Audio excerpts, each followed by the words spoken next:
Sure.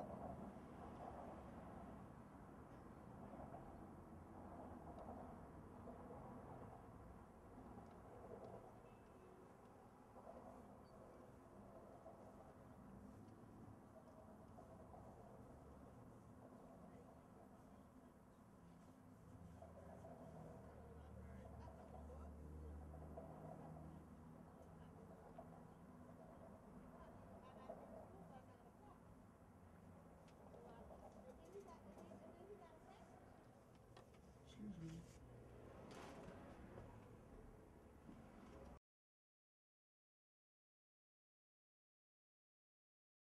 List, the judicial, tax sale, and the repository list. Actually, that's just the holding.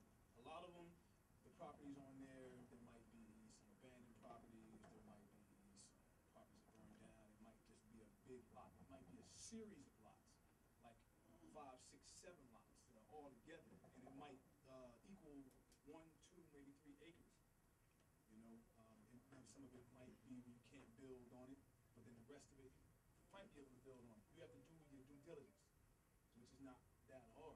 It's definitely worth spending gas, you know, and feeding yourself outside for a day just to go and look at these properties because, like the brother was saying, we have special accounts to where we put these properties in these accounts, in these trust funds, and they start to build equity. If I pay $1 for a property that's worth $30,000, basically I got $29,999,000 worth of equity in that property. So if I got 5, 6, 7 of those in a particular account, now I can start to leverage that, and I can use that elsewhere to go buy other property that I can actually live in, or you can sell, someone else can live in it, you can rent it, do whatever you want to it. I mean, the possibilities of dealing with this real estate is endless, just to go as far as your imagination. At what point in the process were you able to start buying property when you knew it was going to be protected within those accounts?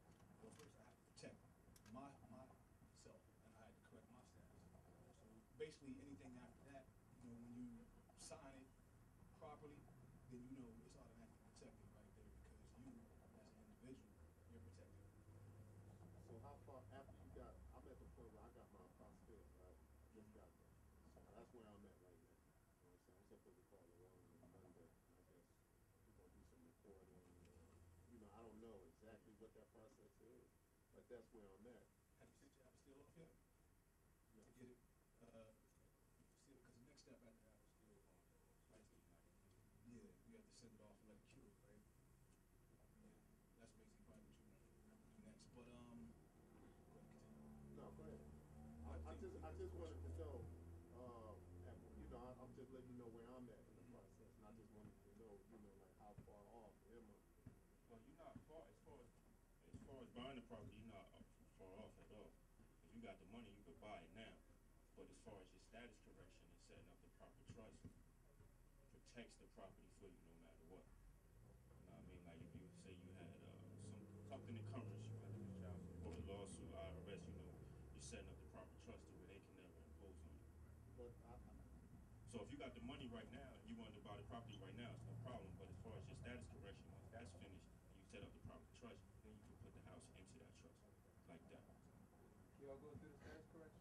Like, y'all get into it? As far as what we've been through, yeah. And it's basically getting yourself out of that 14th Amendment citizenship. You know what I'm saying? Even when you look at Black's Law Dictionary, you don't want to be identified as a citizen or a minority or a person or a corporation. You don't want to be identified as a taxpayer, even though we do pay taxes. You know what I'm saying? So it's just legal jargon that you want to separate yourself from. And you know, it's a lot of different statuses. You want to put yourself, because you know, we always say we're the original people, and there's truth to that. So we don't want to just have, you know, any status. We want to have that status that our Creator gave us, endowed with us, because we do have dominant genes on the planet, so we should be dominated. So when we make our status correction, it's like we're not asking them to accept it. We're making our decree. We're letting them know, okay, you know, I figured it out. Y'all got that off for X amount of time. Now I know, and this is what I'm doing. And it's really a simple situation. Like I said, a lot of times it gets into terminology, and you know, you got to address these people a certain way because you're dealing with commerce. You know what I'm saying? That's how they look at us. As far as the birth certificate is concerned, it's commerce. It's Can commerce. you like give a general diagnostic of the process? You know what I mean? How you go about letting them know that you're not a corporate person, you're a natural person. Like how was that done? Yeah, that's just, I'll let you hold that question for Brother Okay, Polight. yes, sir. You know what I'm saying? But I don't know if any of his books is here. If you buy Stocks or Blonde or Real Estate Legal Fiction, and he walks you clean through it. Oh, yes, sir.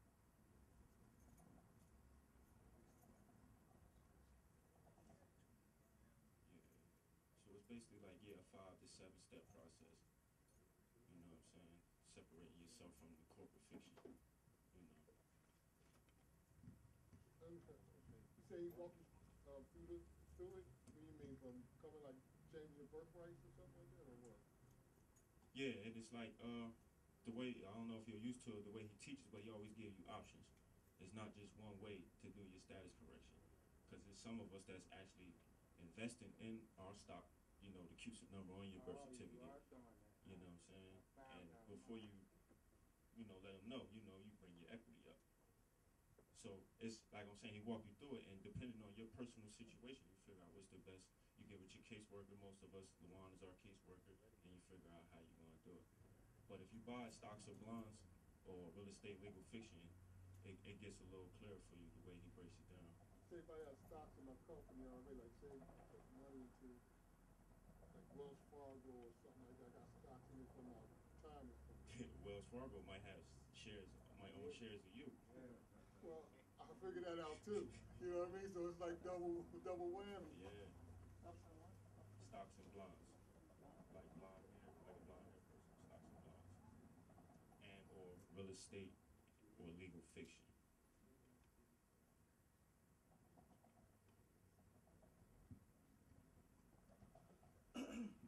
Question. So are you saying that the better way to go is to get your status correction first and then purchase the property, or can we purchase our property first, get our status correction, and then flip it into our status correction?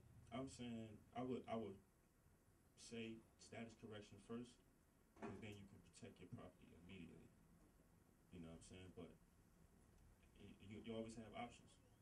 You always have options. Whatever's more comfortable for you, you know. Because a lot of people might buy the property just to pull the equity out. Or some people buying the property, they might need to live in it or want to, you know, so it depends on your situation. But I would say status correction first so you can protect it no matter what.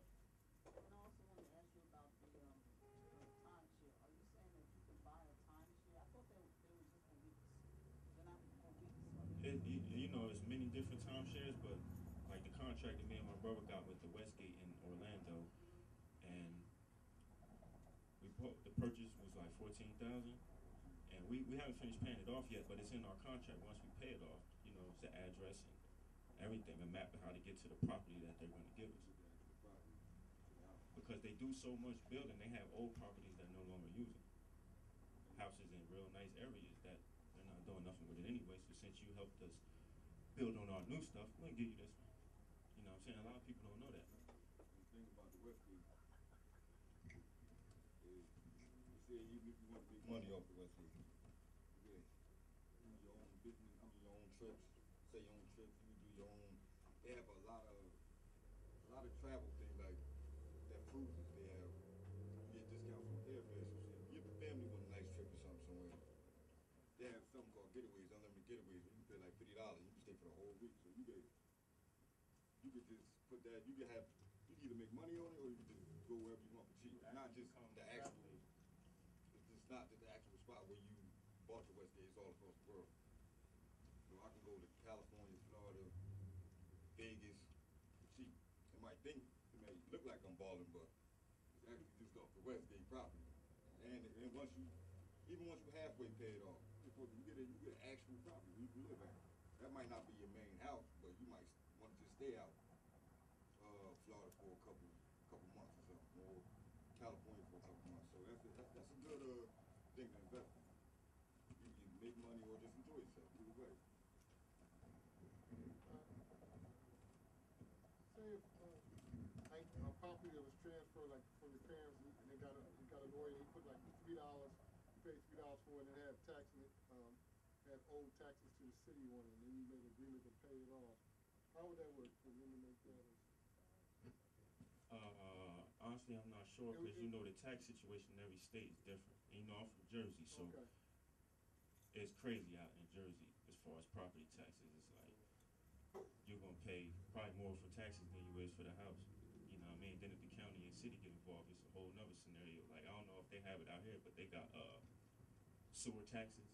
Like you own a house or you leasing mortgage in the house, you know, you got sewer taxes. Jersey is just crazy. So I really don't know how to answer that question because I'm from New Jersey. You know what I mean? But like I said, once the house is in that trust, there's nothing nobody can do. It becomes invincible.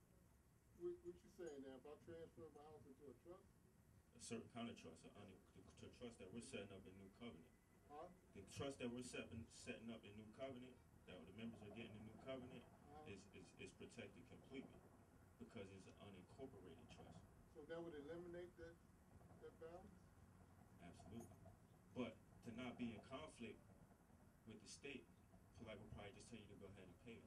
If the agreement was made, just go ahead and pay it because you might engender in another real estate situation and you don't want a bad name on yourself.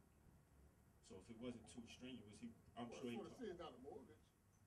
Yeah, but it's taxes, and you know taxes get allocated to build a society, so they probably gonna want it. And like what we're doing, we're paying taxes. We're paying other people's taxes. You write it off. You write it off. It's business. Your taxes tied directly into your roads, your school systems, your EMS, your fire department. You definitely do not want a volunteer fire department. You want a paid fire department. Volunteer fire department, you already know, they don't live on site, so they gotta call them, they gotta come. You understand what I'm saying? So you wanna have a paid fire department. You wanna have your emergency services right there. All that ties directly into your taxes. I just want a question. If you were paying taxes, you're in the system, like an income tax, you can write that off? Or you have to have a business to write it off? You see, that's your trust. It's business. Yeah, it's the business, and you become the creditor. I want to know, how do y'all guys feel now that y'all had the information, had a chance to work through the process of the information? I mean, how do you feel now that your status correction has changed? Do you feel a little bit more empowered? Do you feel a little bit more engaged in terms of due accomplishment? I mean, because, I know you got the little side there, you know what I'm saying? Like, how do you feel empowered in yourself? I feel like Superman. Well, I would straight up with a whole lot more melanin. Seriously, that's how I'm feeling. Because the truth, like when you start learning this stuff, man, you start going out there and pounding pavement. I mean, when I first got the first tape that I got, because I was like blew away that I seen a black person talk about taxes. That's the first and foremost. So I got the tapes. Once I heard the information, I got a few more of these tapes. I guess he was talking about criminal paperwork or something. It's a good book. Well, I ain't get the book yet. I just got the 2 tapes. I'm waiting for the books. But when I did the fidelity thing, put the Social Security number, and found that I was a corporation. You know what I'm saying? Which surprised me. And then I showed I did it for a few other people and showed me what was going on. Like that. I was blown away that they had us in a system like this, for a long period of time. And it worked most of my life and find out that the biggest corporation in America is invested in me. It doesn't make me not want to go to work, because I still need to work. But like you said, I want to be able to invest in me. Why not? So he'll show you how to go about still investing in. Because I'm saying there's a lot of people that I know that I need to be investing in, and I'm saying to make sure I'm good.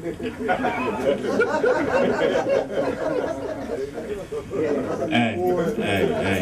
I mean, that's the way I'm thinking, but it's like, for this young person to give us this information, I thought it was like real powerful on his behalf, especially because he's doing it at a scale that he's doing it, and now seeing you guys here, and it's great how he worked in the hood. Yeah. Because a lot of people don't know he been invited to Harvard Yeah. to teach a math class and a real estate class, and you know he was like, nah, my people ain't at Harvard. Yeah. You know what I'm saying? He still come to the hood, so you know, gotta give him his love for that. And then, you know, the information is profound. Like me personally, I feel like, what you say, Superman? I feel like I feel like Incredible Hulk there. You know what I'm saying? You know. All right, because I would figure that it would be a lot more liberating for everybody once they start doing it. And you get options, just like you said. Like you immediately, you got some people you want to invest in. You know, now you got options. Like, oh, you take this information and go nuts with it. You know, take the little beer and weed money we was dealing with, and you know, turn that into a property. You know what I mean? Or some who got ounces or bricks of gold and silver in their house? Brother in the back, and then you with the fatigue hat. Oh yeah. I want to ask you, what if, like, I own my home now, I got my deed, and I'm going through the status correction process with LaJuan. I just turned in my 30-page affidavit into the county and the national. Would I have to do anything extra to protect my property, or once my correction is done, I won't have to worry, the county does that automatically? No, once your correction is done and you set that trust up, you're going to transfer that deed over into your trust.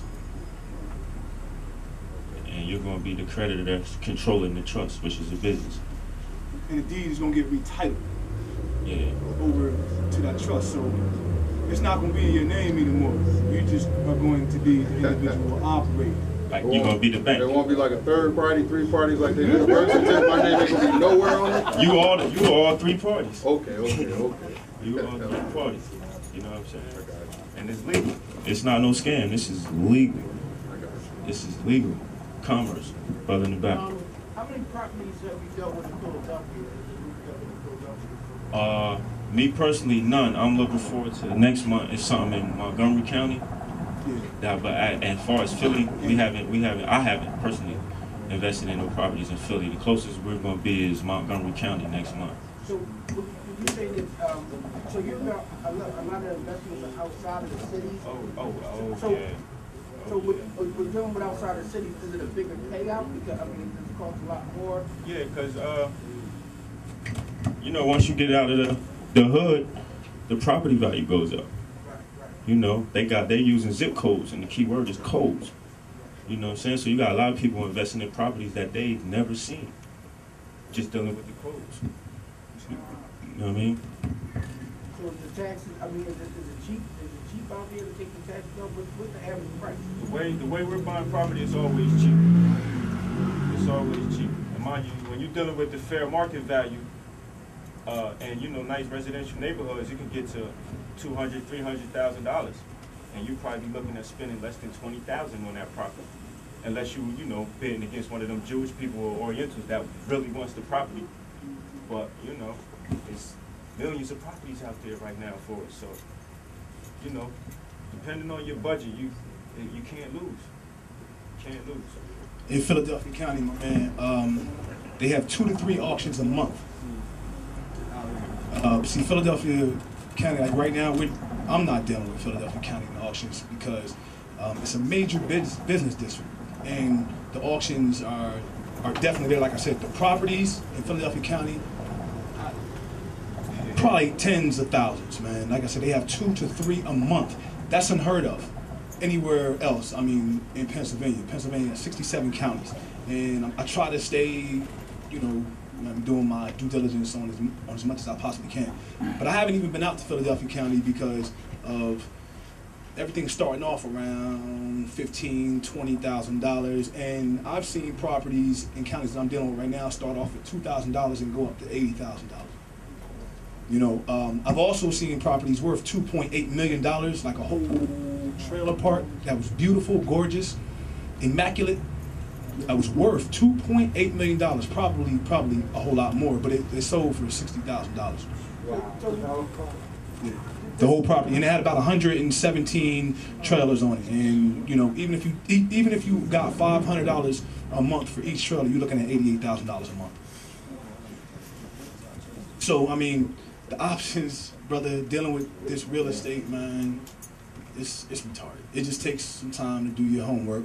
time for, you know, the paperwork to turn over, you know, and, you know, as things start rolling, you start investing more, you know, it's just investment time. But once everything start maturing, that's the day you're gonna see it very soon. I'm sorry, speak up. What type of paperwork do we need to be able to go after the property? To go after the property? Yeah. Are you talking about an auction or? Money. Yeah, that's it, just money. You have to go and register. You gotta pay attention, 'cause sometimes they say, if the auction is on a Monday, then you have to, a lot of counties, you have to register before the auction. So you'd have to go and register the Friday before. But you know, you wanna go look at some of these properties just to see what you're dealing with, you know. You wanna actually go to the county or get on their site. You wanna see if there are any encumbrances or any liens on these properties, so on and so forth, so you know what you're getting into. It just takes time. It takes time. And you might just wanna get out and go look at it. Just physically look at it, 'cause I know we done all, like most of us is from the hood or whatever. I know we done all been out in the hood, and you seen that white guy taking pictures, and you probably thought he had to drop on you 'cause you was doing something you wasn't supposed to be doing. But you know, somebody paid him to go take pictures of some property. You know what I'm saying? So, you know, instead of paying somebody to do it, we can do it ourselves. Cut the middleman out and go check them out. Like, get the information up. Find out about all the codes and everything that you need to know, and invest smart.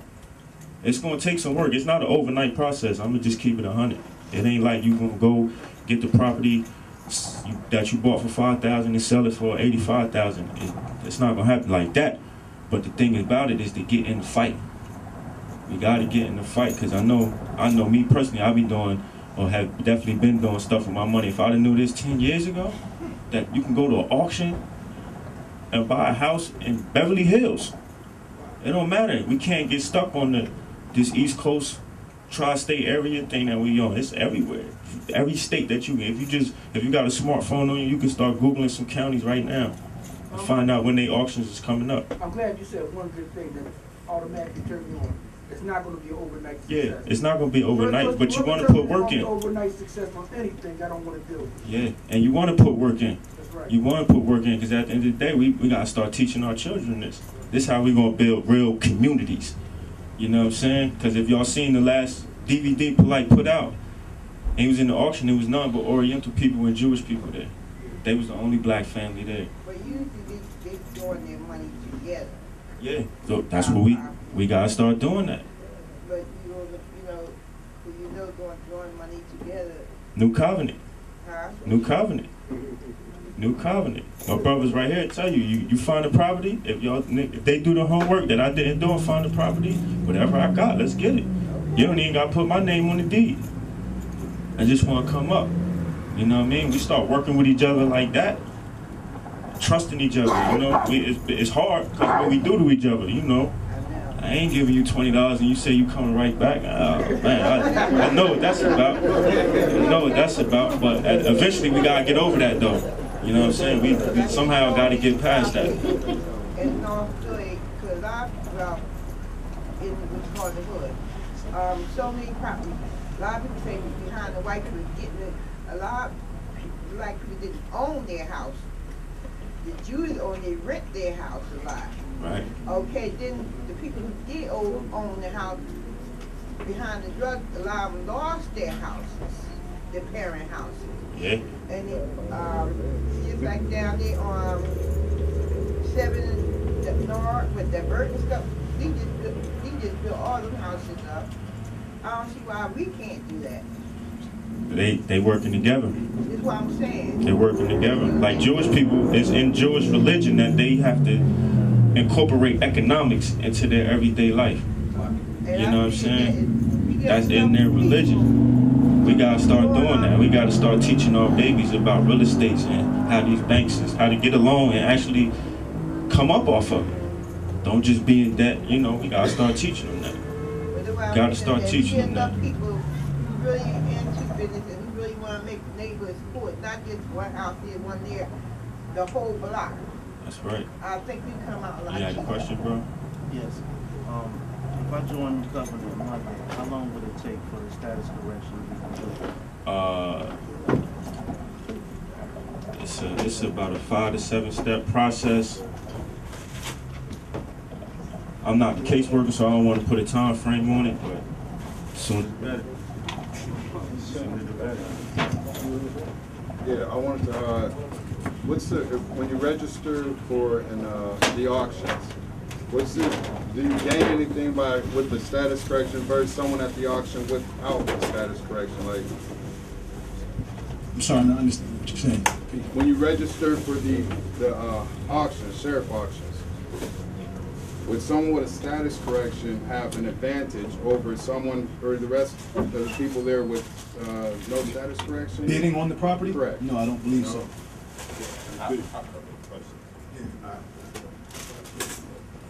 Just give me like 5 minutes. You already know the family is here, so that's about our time, unless you had some more questions, that just general questions, but the grunt will take care of everything else, so I'm just setting up. And, you know, let's say peace though. I know y'all gonna enjoy how they coming, so especially this good food here, because that's gonna hook that out. Hey, thank y'all for the, you know what I mean? Hey, Doc, thank y'all for having me.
speaking the same way, investing the same way, learning the same way, because then it puts us in tune with each other.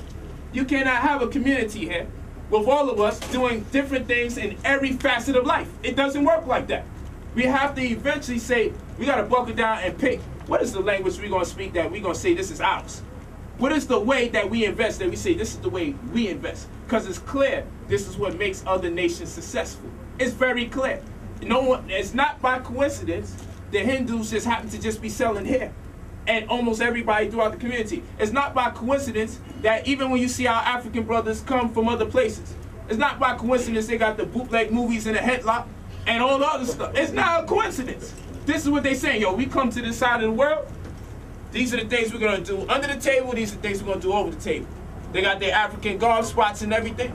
It's not a coincidence. People come here with a drive and an incentive that was birthed by way of culture, and they stick to the script. We don't have a script, and every time someone tries to give us a script, we deny them because we feel like we don't want to be controlled. We need a script. Everyone has a script. The script is called culture. We need a script. So we're going to go forward. I just wanted to open it up with that. And of course, this is our New Covenant flag for our New Covenant community. Let's go forward. You know, I had a Negro tell me the other day, so why I gotta join in order for you to teach me? Why you just can't teach me? I said, that's insane. I said, we have services that we provide to just people outside the community. But the stuff, the real stuff that you want, you know, we gotta join you for that. And I'm like, what you mad about that for? What you mad? They got lingerie stores there. Before you buy lingerie, you gotta pay $2 for membership before they allow you in the door. Whether you like it or not. If you want to buy lingerie from in here, you gotta pay $2, part of the membership, and put your email there. Ain't nobody bitching at the lingerie store. You know, ain't no woman screaming, why I can't buy my thong? I gotta join you, just get my thong. Ain't nobody doing that. So I say, yo, what the hell is people's problem? You want to get something from us, but then you don't want to contribute. And you mad as hell because we see you a mile away.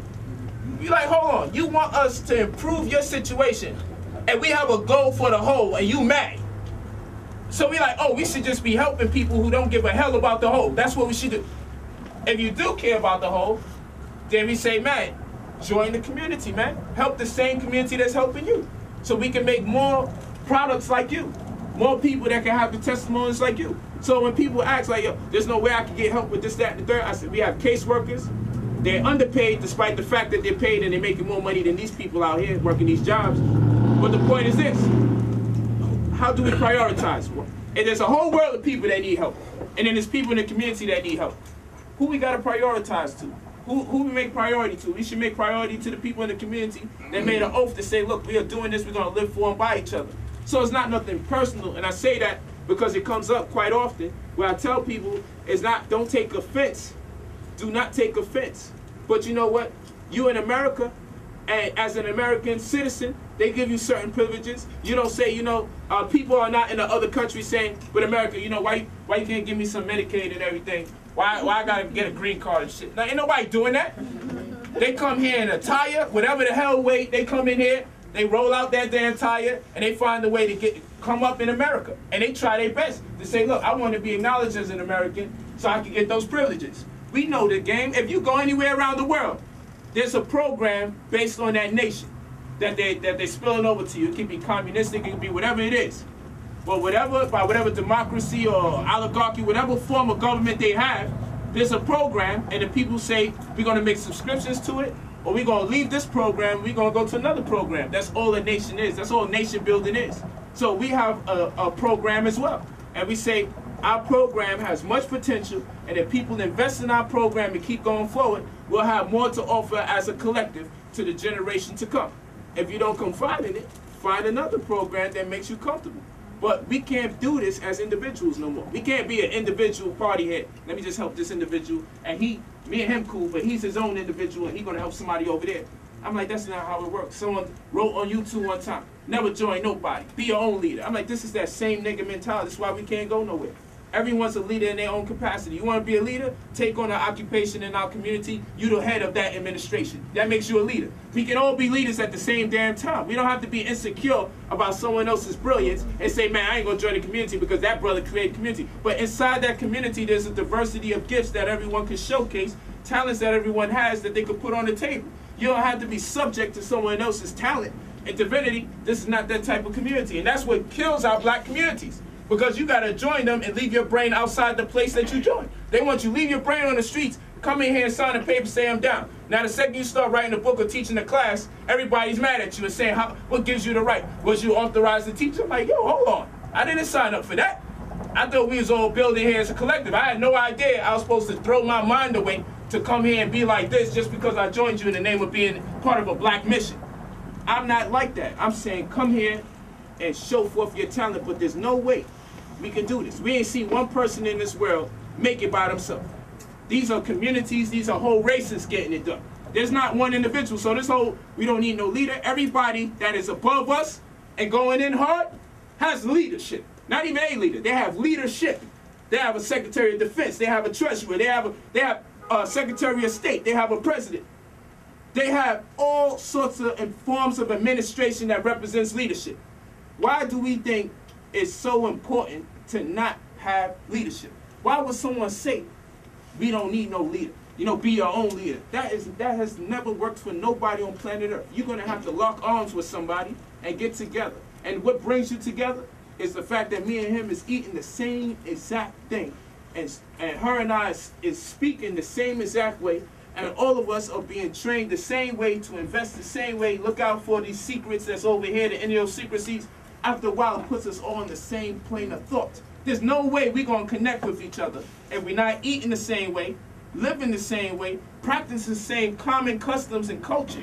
There's no way it actually works like that. And if you don't believe me, just take a look at everyone that's doing better than us, and you'll see they do certain things the same exact way. They worship the same way, they eat the same way, they pray the same way, they speak the same way, they dress the same way. So when we say, look, we got to start wearing all black. We have brothers wearing all black, carrying briefcases, headdress. Then we have our other regalia that we have for meetings. And people say, man, well, so now we got to change the way we dress? Yes, we do. So why you got to carry briefcases? Aside from the information that we actually need inside those briefcases? Aside from what we actually need? You see, you thinking we just carrying briefcases for sport. That's the weirdest shit about people. Other races can do what they do. White people can walk around with their suitcases walking fast as hell. And everybody believe he doing some deep shit. But we got a bunch of black people carrying their briefcases. So what's that about? What you trying to do? What you trying to say? I'm like, yo, we need the briefcase, kid. We ain't just buy the shit. Yo, let's just look sophisticated. How long is that going to last? And we just sent out a mass email. Brothers, calling all brothers, get your briefcases. It's time to look sophisticated and shit. Imagine if this was the mentality. That would be insane. We actually have things inside that case that we need. Okay? But the point is this. Just perceptive-wise, it tells you to make a distinction amongst us and all the brothers and sisters out there. And if we do it if we do it long enough, there's gonna be a point where people say, there goes those new covenant brothers. There goes those new covenant sisters. Same way you can identify a Jew, same way you can identify anybody else based on their culture. Why is that important? Because it demands a certain level of respect once I already know who you are just by your appearance. See, if I got my pants sagging and a hoodie on and my hat backwards and everything, it don't mean that I'm a nigga. But technically I am. That's just what it does. But it's okay. It's okay if we do it. I'm not condemning nobody. But there's a point where we got to come out of that and be more uniform. That's all we saying. I'm not knocking nobody. Keep a pair of jeans in there. Keep, sag them. Try not to sag them all the way. Give it a little sag. Don't go where your drawers and boxes are showing. But if you got to sag, you must sag, knock yourself out. But there got to be a point where we are out of our carpenter's clothes.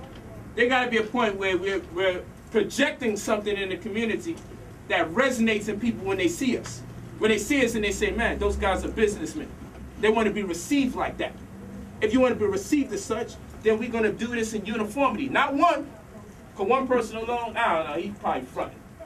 But you got a whole community of people doing it, then it starts registering. Like, what do you guys do? We walk the community dressed alike, just walking. And how do people treat us? All of a sudden, black people conscious all over again. Black power. Yeah, brother. Great, brother. And I'm walking by myself doing my damn thing. What's that funny hat on your head? You know what I'm saying? Like, when I'm by myself, that's what I get. But when I'm walking 10, 15 brothers walking down Harlem, people just stop. Yo, so what is this? God told the brothers that we walk like this, 10, 15 of us, we become a flyer. I said, you want to give out flyers? All of us dress the same way, and let's walk down the block. We'll become a flyer. Come when you give somebody a flyer, stupidly they say, so what's this about? When they could read it, there's words on the flyer, right? But they say, so what's this about? So we're walking 10, 15 deep, and people go, hey, so what's this about? People become magnetized to uniformity. People are magnetized to organization. It's part of us. A group of cells became a tissue, a group of tissues became an organ, a group of organs formulated an organ system, and the organ system precipitated the organism.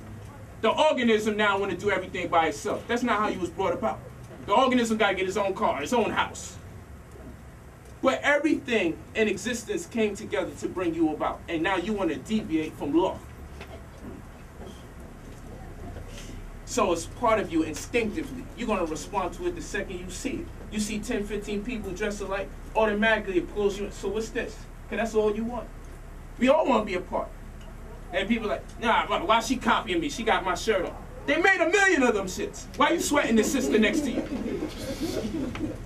Yeah, you want to pay all that money to have the newest sneakers out. As if they didn't replicate those sneakers several times. Get it because you like it, but don't pay that money because you think it's unique. That's just insane. So you can't run away from the fact that you're going to look like somebody. So you might as well pick who you're going to look like.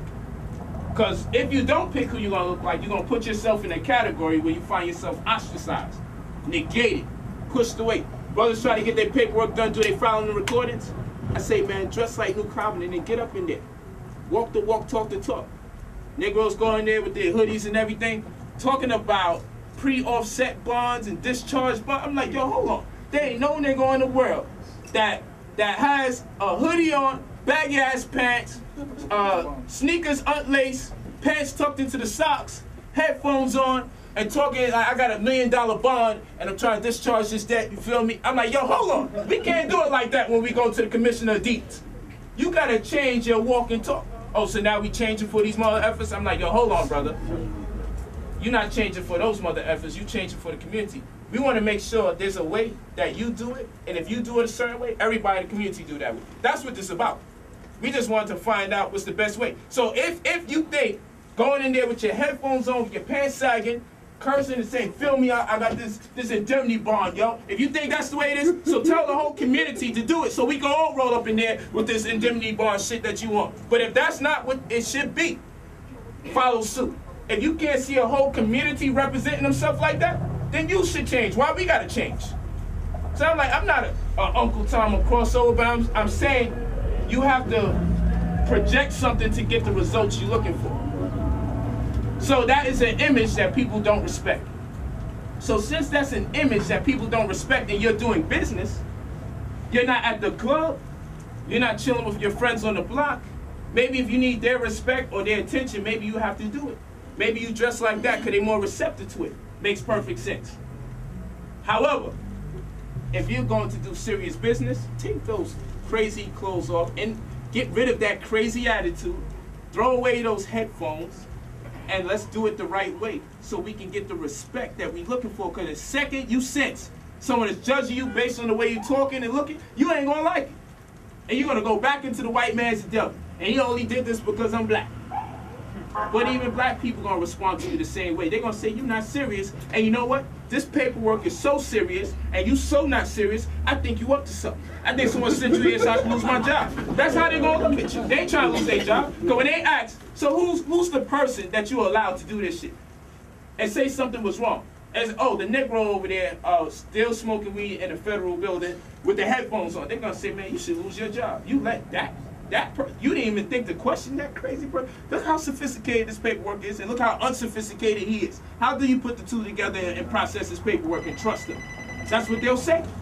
So I say, as a community, we gotta walk the walk and talk the talk the same exact way to get the same results. And then when we don't get the results we're looking for, then we can say, pull out the red flag. There's something wrong. but we just can't do things any old way. We can't be renegades at everything we do. So the following information corresponds with introduction to the tax lien tax deed.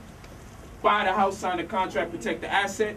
Trust me, and blood is thicker than water. Let's go to the next one. So we have to change as a community. Even when we greet each other, new covenant, what do we say when someone says, how are you doing? Successful. Successful. And new covenant, we say, how you doing? We say successful, or we say tadu. And when we see somebody off, we say we wish you much success. Or we say si umi, it means the same thing. Si umi means bye, or we wish you much success. When we greet you, we say tadu, which means success. Someone asks you, how you doing? We say, I'm doing successful. I'm successful. Why? Because if you keep saturating your mind with that word, that frequency will resonate in your life, and then you'll be magnetized to the energies that work around that song called success. It's important. You see, people come up to you in the hood and say, so what's cracking? Why something gotta crack? That's just negative. What's popping? Why something had to pop? What's going down? Why something's on the way down? I need my shorty to hold me down. Why you want her to hold you down? Why you say, shorty, hold me up? They say good morning, but morning is something people do when people are sad. How could good and morning be in the same context, in the same sentence? It's an oxymoron. Good morning. Or hello, hell is low. This is why things don't work for us. Meanwhile, other cultures are saying shalom. Assalamu alaikum. And you see, that shit is peace be unto you. The first thing I'm saying to you is peace be unto you. Compare that to a nigga in the hood. What's cracking, cuz? What's popping? What it do? Where's the spirituality and what it do? There's no spirituality in what it do. So, so we can see how we just initiate conversation with each other. It's negative. And it doesn't resonate nothing positive. So nothing positive really happens thereafter unless we just got a spirit to fight through the day. We need to start our day off with people coming to me. Success. First thing I hear. I'll tell black people to say, how you doing? Even if they're not new covenant, they say, how you doing? I say, I'm doing successful. So what that supposed to mean? I'm like, it mean what it do. I'm doing successful.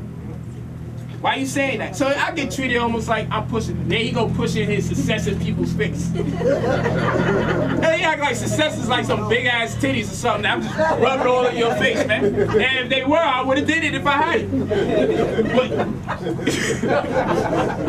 But you should be proud. You should just let people know from the time they see you, this is what I got on my mind. So if you coming at me with anything other than that, you already know that I'm not the person that you should talk to. Go, make a left down the block to the what's cracking, what's popping boys, and you get the energy you're looking for. When you come over here, we thinking about success. We looking at us coming up. We don't want to be the racists at the bottom of the charts. We over here, we that elite group out of our race that knows better. And we're going to go higher. And we know the very power of the words we speak. So we no longer going to greet each other the same way no more. Because we know that offsets the negativity that goes and permeates throughout the rest of the day. This is some positive, progressive information that we have to take serious. Your life would change if you just change the way you greet people and you demand that they greet you elsewise or otherwise. Your whole life would change. Your whole life would change if you just change the way you greet people when you see them. Your whole life would change if people just change the way they greet you. And if they don't greet you that way, that means you're around the wrong type of people. So I go in the elevator, and I'm with a black conscious dude. You know what I mean? He got his looking like he got grenades vest on. He got his cargo pants and his big black boots, his red, black, and green. And he talk about the ancestors all the time. And the blood of our ancestors and Nat Turner, I'm possessed by the spirit of Nat Turner, I'm ready to, set off an insurrection. I'm with all of that. So we get into an elevator with black people and white people in it. I just finished debating this brother for fun, because I seen other people listen. That's the only reason I debate people is if other people listen. Because when people listen, they can learn a whole lot. But I would not debate a person one-on-one. It's a waste of time. But if I got people listening, I'm going to showcase this information because they may have never taken what I have to say into consideration. So anyway, we go in the elevator, pro-black man, always talking about our ancestor, man. And when we get in this elevator with black and white people in there, big elevator, about 6, 7 people in there when we walk in. He go in there and he don't say hi to nobody. Nobody black, nobody white. I say, you all possessed, brother, but it ain't that turn. Yo ass cheating. So he says, yo, what's he about me? Because when I walked in the elevator, said, how's everybody doing? He looked at me like I was sick. Like he had this look like, you gonna say hi to these crackers? You Uncle Tom? I'm like, yo, listen, even if they were evil, why do I have to be? When I'm around life, I observe it and I acknowledge it. That's the life I'm living. That's why things work for me more than it work for other people. I don't care what race you are. I don't care if you want to kill me. Sometimes racist cops pull me over. Ask me, so how you got this car? You know, I want to say something slick. Like, I just sell drugs all damn day. I be wanting to say something slick. It be in my heart. But then I say, you know, actually, I'm a lecturer. I go around city to city teach. I know he going to think that's BS, so I always keep books next to me, too. Like, here's my 55th book I wrote. You know, it's a 55 book. Oh, yeah, this is my 71st. You know, and I just put it out and I start conversation. And I'm like, yo, I'm great. You know, I'm powerful. If you want to waste your time bothering someone like me, I'm not going to give you the energy that you obviously was looking for. You want to antagonize me. So in doing so, you're going to get your way. You will not have your way with me. I'm going to make my world revolve around the thoughts that I need to have for the day. I'm not going to have you come in here when I can tell that you had a premeditated attack on me. Spiritually, you only pulled me over because you wanted to turn my whole day upside down. Because once I let you get it, everybody's going to give me hell when I leave you. So I know better. So you're not going to get it. I have a smile on my face while I'm being oppressed. They be mad as hell. I sent you off crazy. Give me as much as tickets as you want. I'm still going to smile and say, thank you for the ticket. You say, thank you for the ticket. I'll curse them out so I can get something beat over my head. I got things to do today. I ain't got no time trying to educate. If you hate him so much, why would you even try to educate him? Just give me the ticket. I ain't going to educate you about nothing that you're doing wrong. I'm either going to sue you or I'm going to live the rest of my life. But one thing I'm not going to do is give you my energy so I can be drained when you leave. Now you big like this because you done sucked me dry. All that energy I gave you, I done made your day. You walking out like this, and I'm in like this, down and depressed. Now when I get around my people, I'm bringing them down because I'm so negative. So I ain't going to do it to you. I'm going to leave you drained because all that energy you exerting to get me mad, you say, this mother ever still smiling? You be pissed off. You gotta walk away. And really be walking away thinking, that nigga's sick. I try to give him hell. He smiled. He's retarded. That's how you gotta do people, man. They get frustrated when you don't give them what they want. But you see us black people, we be trying, and then you say, you know, I try to be good. That's what we do. Yo, I try. Now I'm gonna let them have it. That's how you get. You just like you, and people see it in your face, like you trying. Yeah. The veins popping out your neck. Your family knows it's about to go down. The person bothering you don't really see it yet, but you can't let people take you there. You can't let them capture your spirit. You just gotta keep living your life, man. That's why I teach my children. I'm like, what you doing down like that? You know how good your life is? Just count all the blessings that you have. And it can't compare to this one negative situation. You ain't got no business being down. You telling the universe take you out of life right now. If you don't want to kill yourself right by now, I would suggest you reevaluate your situation. It could be worse. Don't worry about what's going on now. It could be worse. There's people in far worse situations than you. You still got an opportunity. You still got your mental faculty. You still got your life. There's a lot of things going on for you right now that's not going on for everybody else. What could you possibly be mad about that you can't change when you get ready to? It's a positive world we in. It's just people be negative. The world is good. And when you living like that, now you don't have no limitations, no blockades, and no obstacles. So when someone try to tell you, yo, but they constantly thinking about me and trying to bring us down, I'm like, they think about you. They ain't think about me. Why? You think you think that white man don't think about you? He don't think about me at night. He don't think about, not even a homosexual white man think about me. They all think about you. They all love you. They don't love me. They ain't got nothing to do with me. You can't push that on me. I don't believe it. What about white supremacy? I don't believe in it. I don't think white people supreme. And they can try to be supreme as much as they want. I don't believe in it, and I ain't accepting it.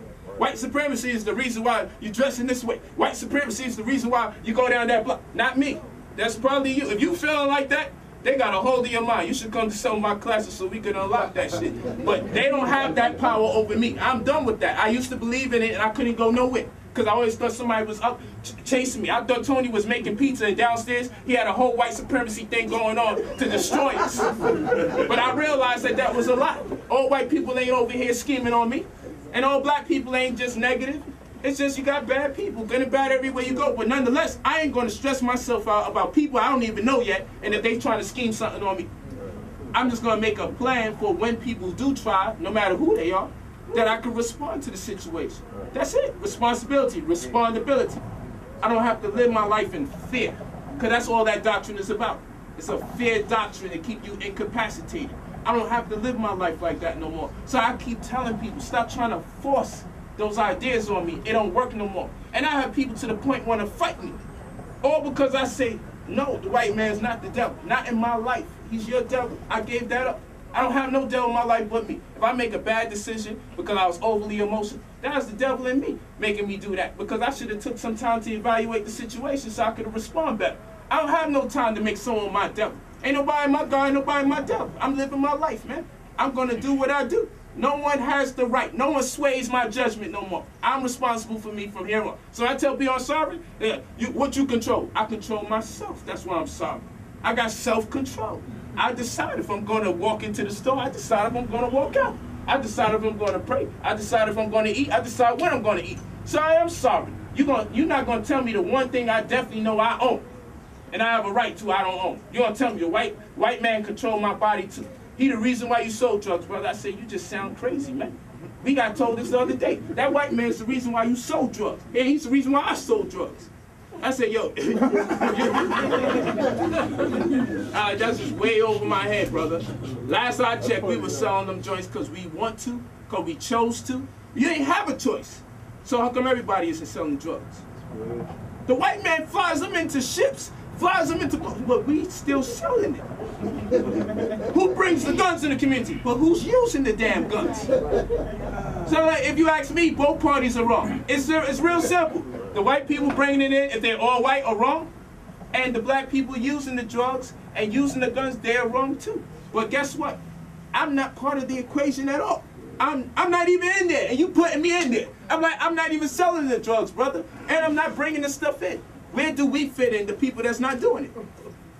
Is white people controlling the reason why we good? Because listen, they the reason why we doing everything bad. So who's the reason why we doing good? Did he let us go because he cared about us so much? He said, but you know what? We want you to be good. So I'm going to stop controlling your mind so you can stop doing evil. And I'm going to let you go, brother, so you can be good. Meanwhile, I'm going to let them continue to do my bidding. So who decides when we decide not to do the wrong thing? They will have to also be the reason.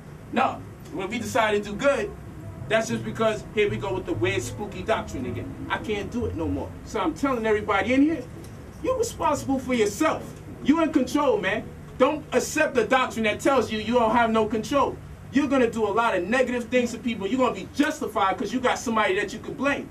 That's a dangerous doctrine. When I got black people telling me the reason why they're doing wrong and the reason why other black people are doing wrong is because of another race, that is a dangerous doctrine. Because now we can't make the race right.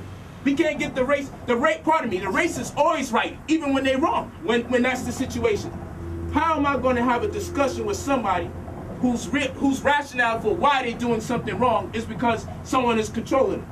And people who get controlled don't normally confess who's controlling them. So that's BS in the first place. How the hell can you be under control and under mind control and know who's controlling your mind? That's when that's when you know you're in control of your mind. People who are under a spell don't come out. So why are you doing? People sleepwalking, don't turn around and start talking to you like, I'm really hungry for the sandwich. They go there and they get the sandwich. People don't have this ability to speak. People do not have that ability to speak if they're being under some kind of control. How the hell do you come out for air under mind control to tell me who's the one doing all the talking and who's the one telling you to go left and right? Then you turn around and you back into the vibe again, going back under the spell. I'm like, you're doing wrong because you want to do wrong. And not only do you want to do wrong, you found a scapegoat. You found a coping mechanism. You found a slick way to do wrong without anyone being upset with you. And you are milking that cow. And that cow don't even have no more milk left. It is done. You done squeeze that cow dry. It's dehydrated. And you can't milk it enough. That is the problem with what's going on today. And anybody that tells you elsewise, they got to be a devil. Anybody that doesn't make subscriptions to that kind of information or that reality, you have to be an agent. I'll call a super agent. I'm like, what kind of people call you an agent because you just say I'm in control of myself? And quite frankly, I don't care what you tell me about some white man. If you're not taking care of your children, you're not going to convince me it's the white man. I don't give a hell who it is. And if you point at him and say, trust me, white supremacy is the reason, you're not going to tell me that, man. You're not going to tell me that. Because now I'm trying to figure out how powerful are black people. If white people had that influence on black people, then where's black people power come from? But what if you haven't been educated your whole life, brother? Then that's your parents' fault. They should have helped educate you. But you still alive to know better. Because there's something inside of all of us. Before I do something wrong, I actually have to think about it before I do it. I have to confess that this is an action that I want to make. And that exists in everyone. And the only reason I know it exists in everyone because it exists in me. So ain't nobody no different from me as far as I'm concerned. You're not going to convince me that you don't go through a situation that before you do the wrong thing, you stop and you evaluate it real fast and say, you know what? I don't know if I really want to do it. I know before I used to rob people and put the gun to them, my stomach used to hurt. But I was just thinking I was selfish. So I was thinking about all that I didn't have and how it wasn't fair that these people have and they live in the same community, how they have and I don't have. I felt like they were showing off. But I know before I did it, something in me was like, this shit ain't right. And it tore me up. And every time I tried to rob people, I couldn't only do it but so much. It was killing me. I stopped selling drugs because a woman was pregnant. And it dawned to me what I was doing because everybody else wasn't pregnant when I sold drugs. And this one lady, I couldn't stop her from trying to get the drugs from me. And it tore me apart. And I just read Dr. Young's Are There Black Devils book. So it had me thinking and more introspective. So the whole time I realized this woman was pregnant the whole time I was giving her drugs. I realized that I have to stop. That was my last step. That was right on Kings Highway in Brooklyn, New York, just 2 blocks away from Rockaway Parkway, between Eastern Parkway, Rockaway Parkway between Southern and Rutland Road, 2 blocks down. And a place they call the Brick. And everybody downstairs is a fiend. And I'm like, this is what I was doing. But one day I realized this woman's pregnant. I've been selling to her while her belly was developing. I just didn't realize. So I read a book. Then I'm like, oh shit. You know, I'm not even giving this child a chance to come into this world. And then I start thinking, I'm not even giving her a chance. Because I'm preying on her weakness because she's using drugs as a vice to escape a hard world. And I could have did more for her. But instead, I took advantage of her because I saw her weakness. So when I hear this devil, white man, the devil, white man, people taking advantage of y'all when they teach you that. They know that you upset with the world. They know that it's hard for you to make money. So they feeding you what you would like to keep you lazy. Because nothing about that doctrine make you go out there and do something powerful. That doctrine give you an excuse for why you can stay powerless. So that's why I go so hard. So I know where I come from. I know what I was doing. And I know it was will in me. Because there's still something good in me even when I was doing something wrong. So you can't tell me the white supremacy is bigger than that. There was something bigger than white supremacy in my body.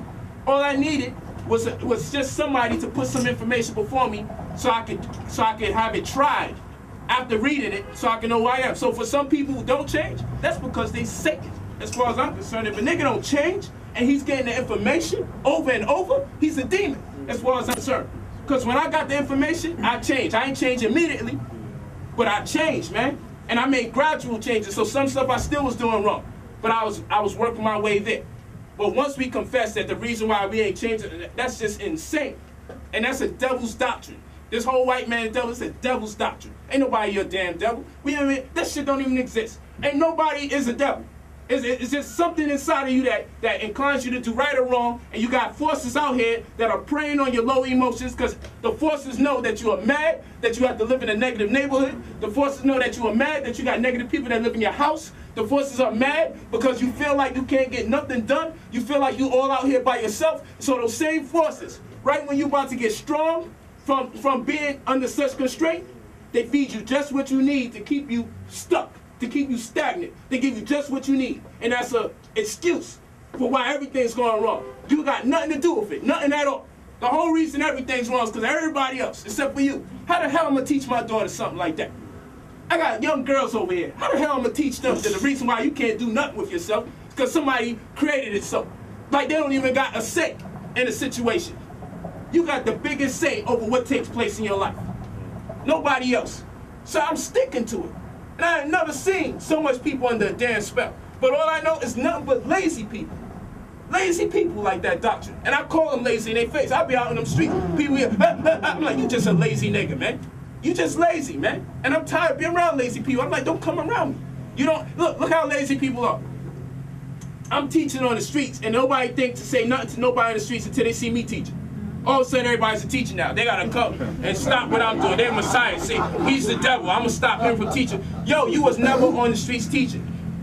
Everybody said, how come you don't do this for free? How come? Hold on. I'm known to be on the streets, building crowds. I see other people teaching. They don't build no crowds. I go out there. I don't be having invites and mass emails. I go out in the street, and I'm just bold like that. I start talking right in front of people when they start buying sneakers. I'm just bold like that. Say, yo, you know, they putting y'all in 100 at a time. 100 people at a time for $170 sneakers and $17,000. 10 sets of y'all already went in here inside of 2 hours. So they made $170,000 damn dollars. And then I'm gonna have some conscious people see this shit. The whole time I'm out there teaching, and tell me it's the white man, white supremacy, that's why we got that in the community. I'm like, hold on. This white man has made $170,000 less than 3 hours from nothing but 300 black people. Nothing, pardon me, nothing from 10 sets of 100 people who went up in there. They have made more than 1/10 of $1 million, almost 2/10 of $1 million selling sneakers at one store. And we gonna turn around and say, yo, the white man's stopping us. He moving us out our houses. We moving us out our houses. Look where all that money went. $170,000 from children whose parents say they ain't got no money.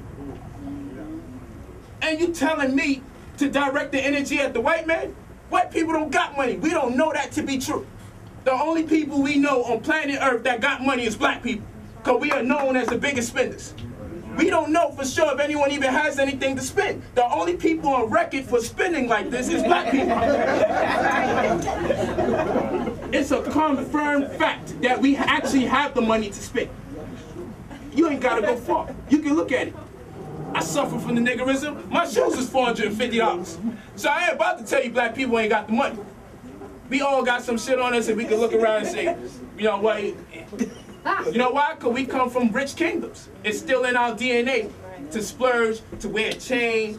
You know, that's how we are. I'm not saying let it go. I'm just saying, when the community starts looking like shit, we got to appropriate the funds better. When I see somebody live in their own community and throw garbage and front the garbage, then I'm like, yo, this is going too far. When I see a Negro throw a pamper with shit in it out their window, then I'm saying, this is crazy. This is, you live here. You know, I can see you littering in someone else's place, especially the so-called devil. But these same people don't litter in the devil's community. They be littering right in their own community. And I'm like, you live here, man. Treat your community with some prestige, man. It don't even make sense. They go to parties, they don't even want to dance at the parties no more. They standing on the wall just looking at other people. The sisters, they ain't dancing with men no more. They push them in the way. What you thinking? So he's thinking, oh man, I should have never touched her.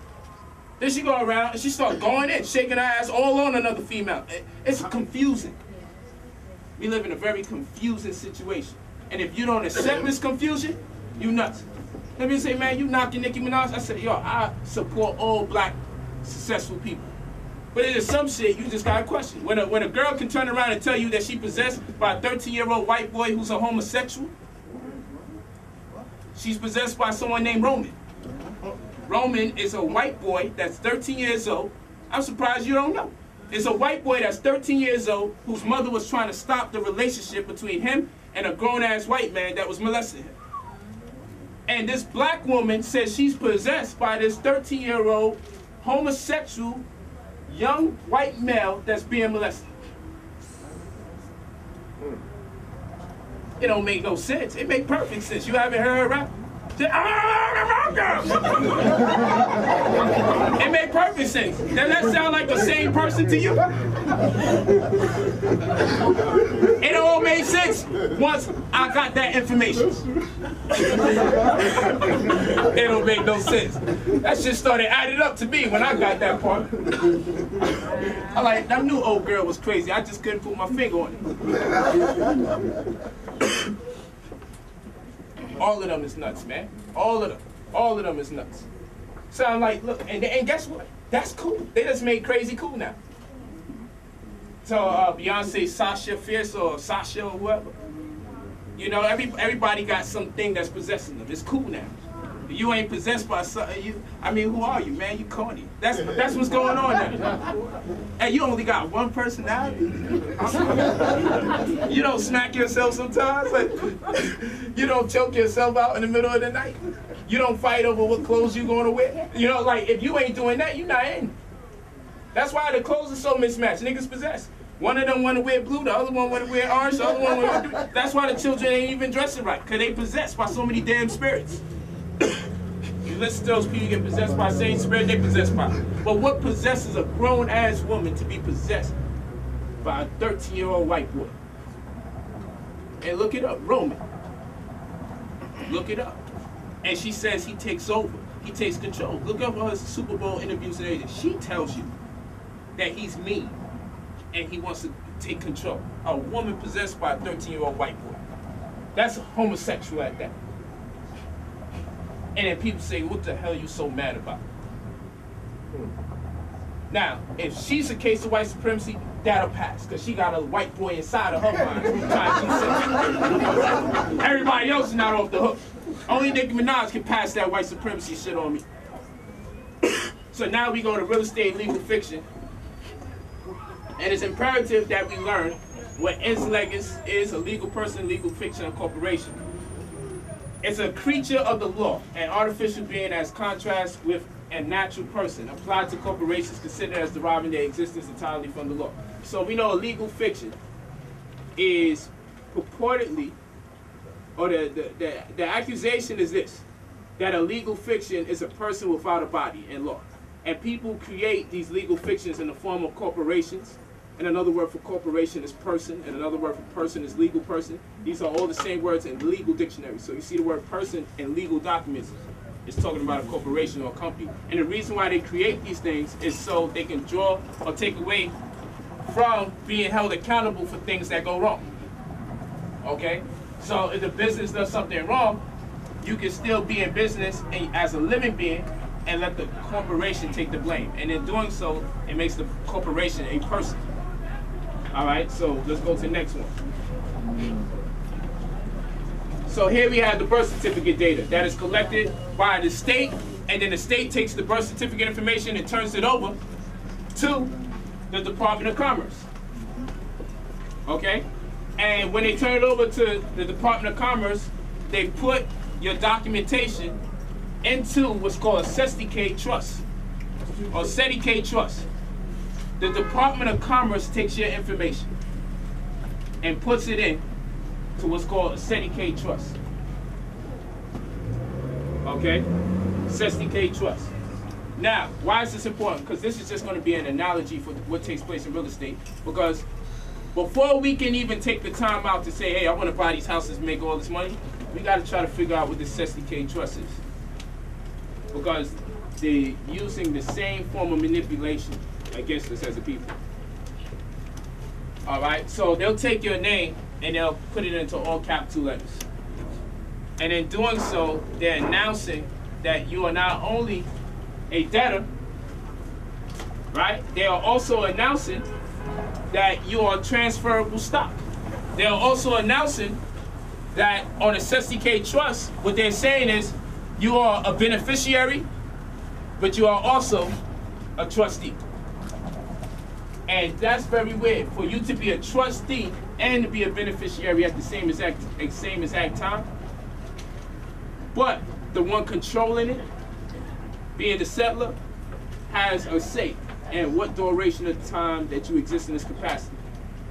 They take your name, put it in all caps, construct some more paperwork, an addendum to the contract that was signed in the hospital, making the hospital an agent of the Fed.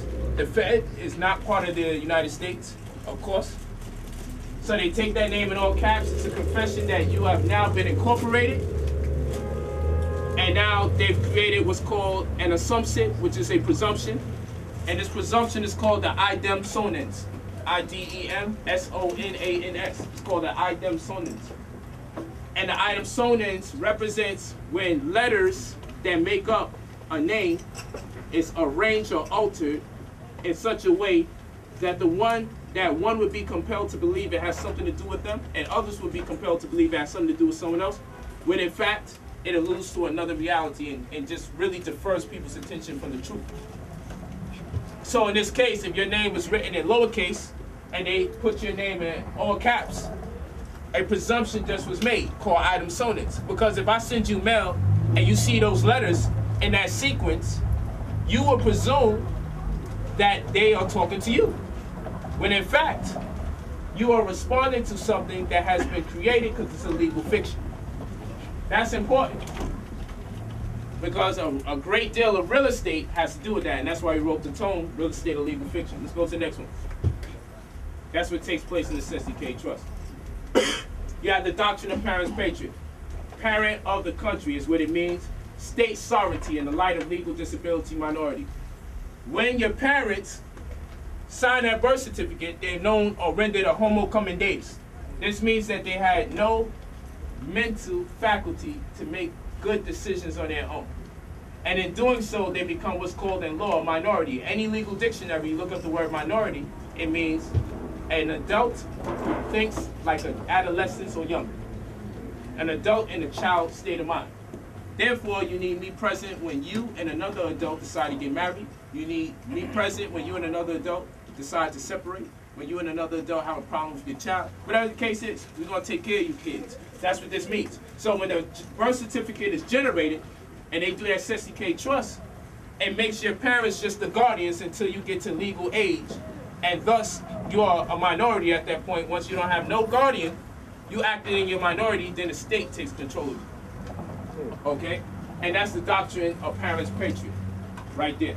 Okay? And of course, you'll see that in Blood is Thicker Than Water. Very important information in regards to sovereignty and how to diffuse the default by acquiescence construct when it comes to real estate. Go ahead, my brother. Polight, wouldn't that also mean that when you're in the hospital that you actually gave up the rights as a parent and they awarded the state? Same concept? That's the same exact concept. That's absolutely true. The second that birth certificate is made and you start signing, yeah, that's my child.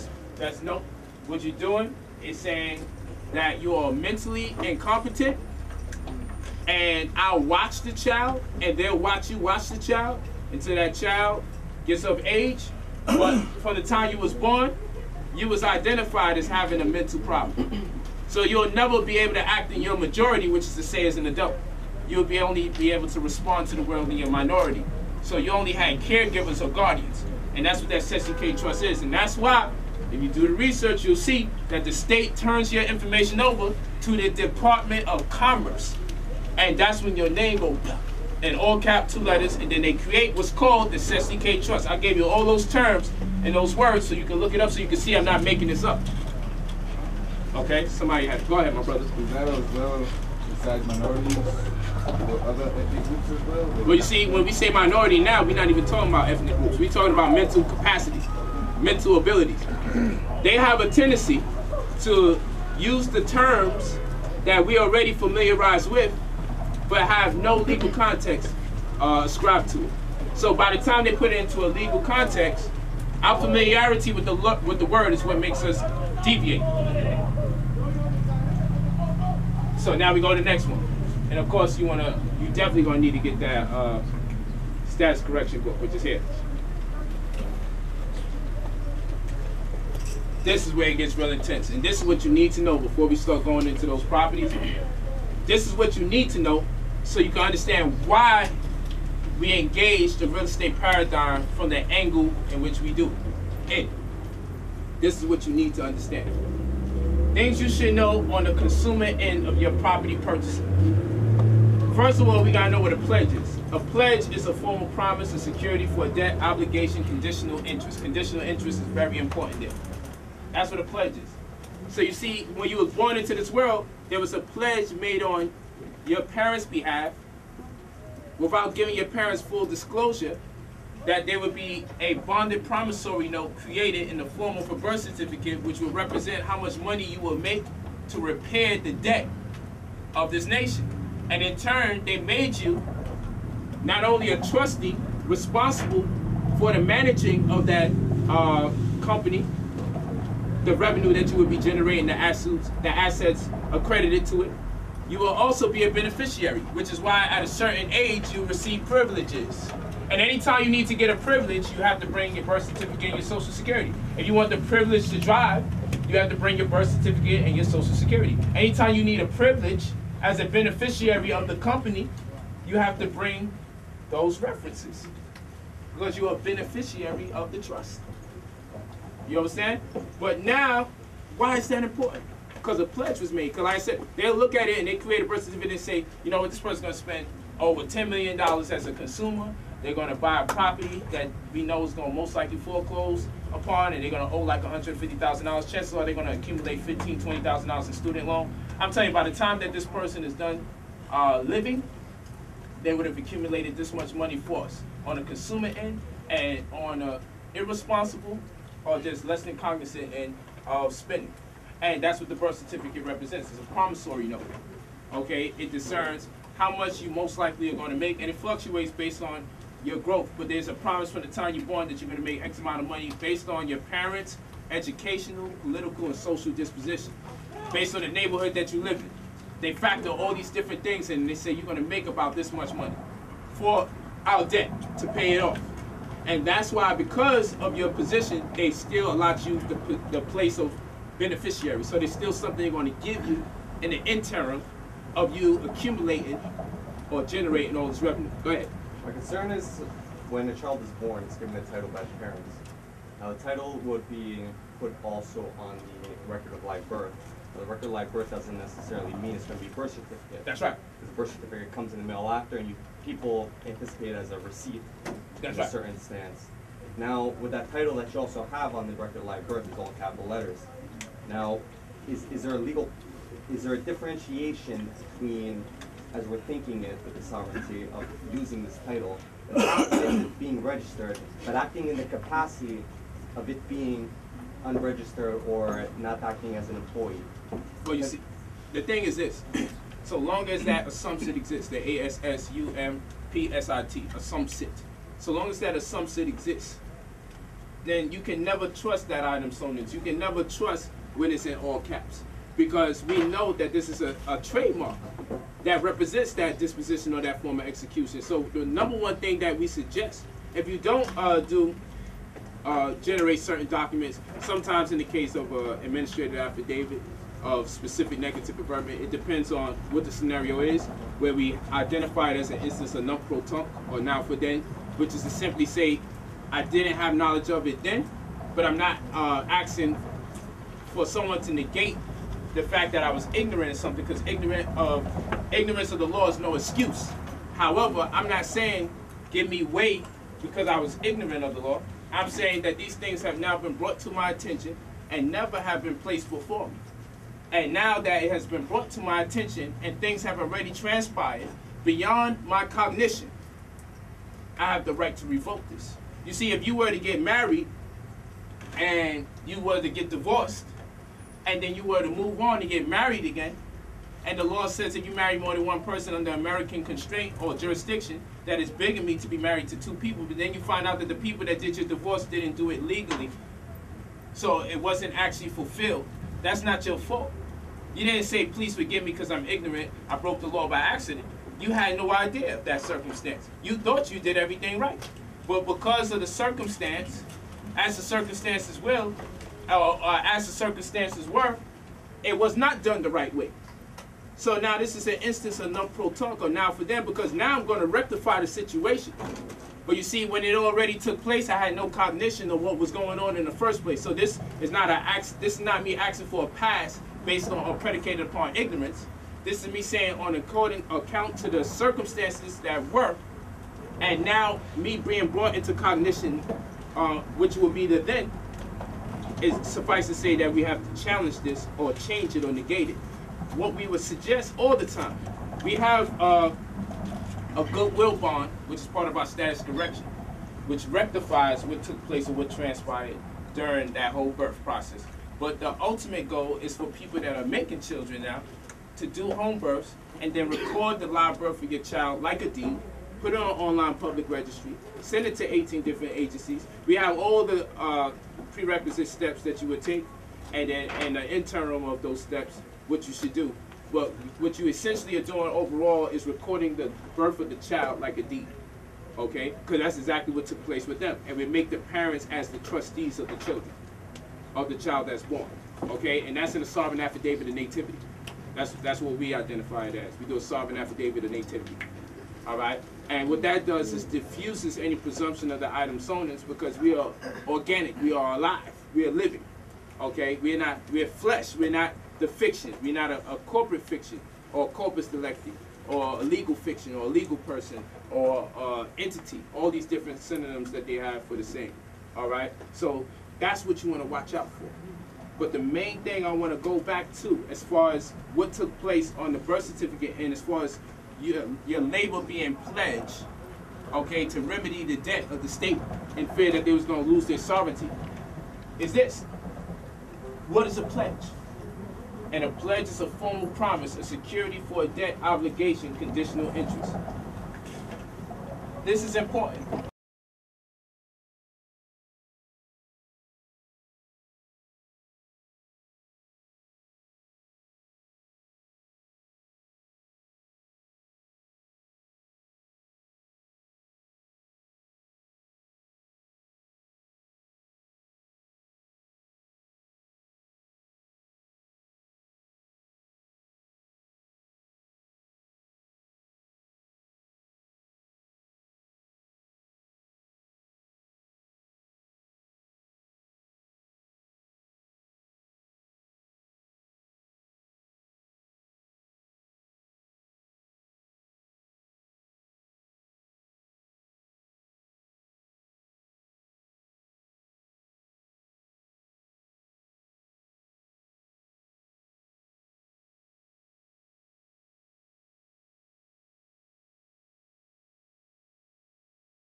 Miracle.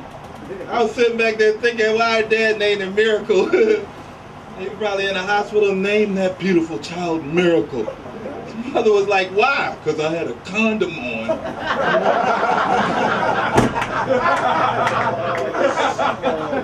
Fucking Miracle.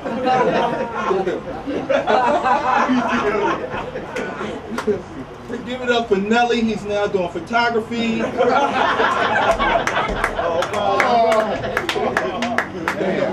love you, Tommy. I love you too. Bam. Just for you.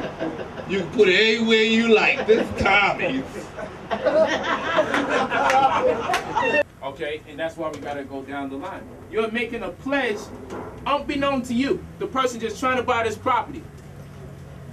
There's two different types of deeds, more or less, you're gonna be espoused to. And these deeds, you can go around and ask people, they're hungry, so you go back and forth. So now, the two types of deeds that you will be espoused to would be a bargain and sales deed or a warranty deed. Now, when you purchase a property, those are two main deeds that we're going to see up in here when we buy a property, or what's going to be administered to us, a bargain and sales deed or a warranty deed. Make sure you got that. The problem is now, when you get those deeds, they identify you as something on those deeds. And your disposition in retrospect to the purchase of that property via loan or paid in full is to that of tenancy. And that defers one's attention to occupation as opposed to ownership. And I say it again. So there's two different types of deeds at work. One or the other. You're either going to get a bargain and sales deed or you're going to get a warranty deed. When you get these deeds, they're going to ID you as, and in terms of your disposition in respect to your property that you just acquired purportedly, they'll have you labeled as tenancy, which is very relative to the word tenant. Okay, and this is from an old doctrine that took place called the statute statement or statute merchant, where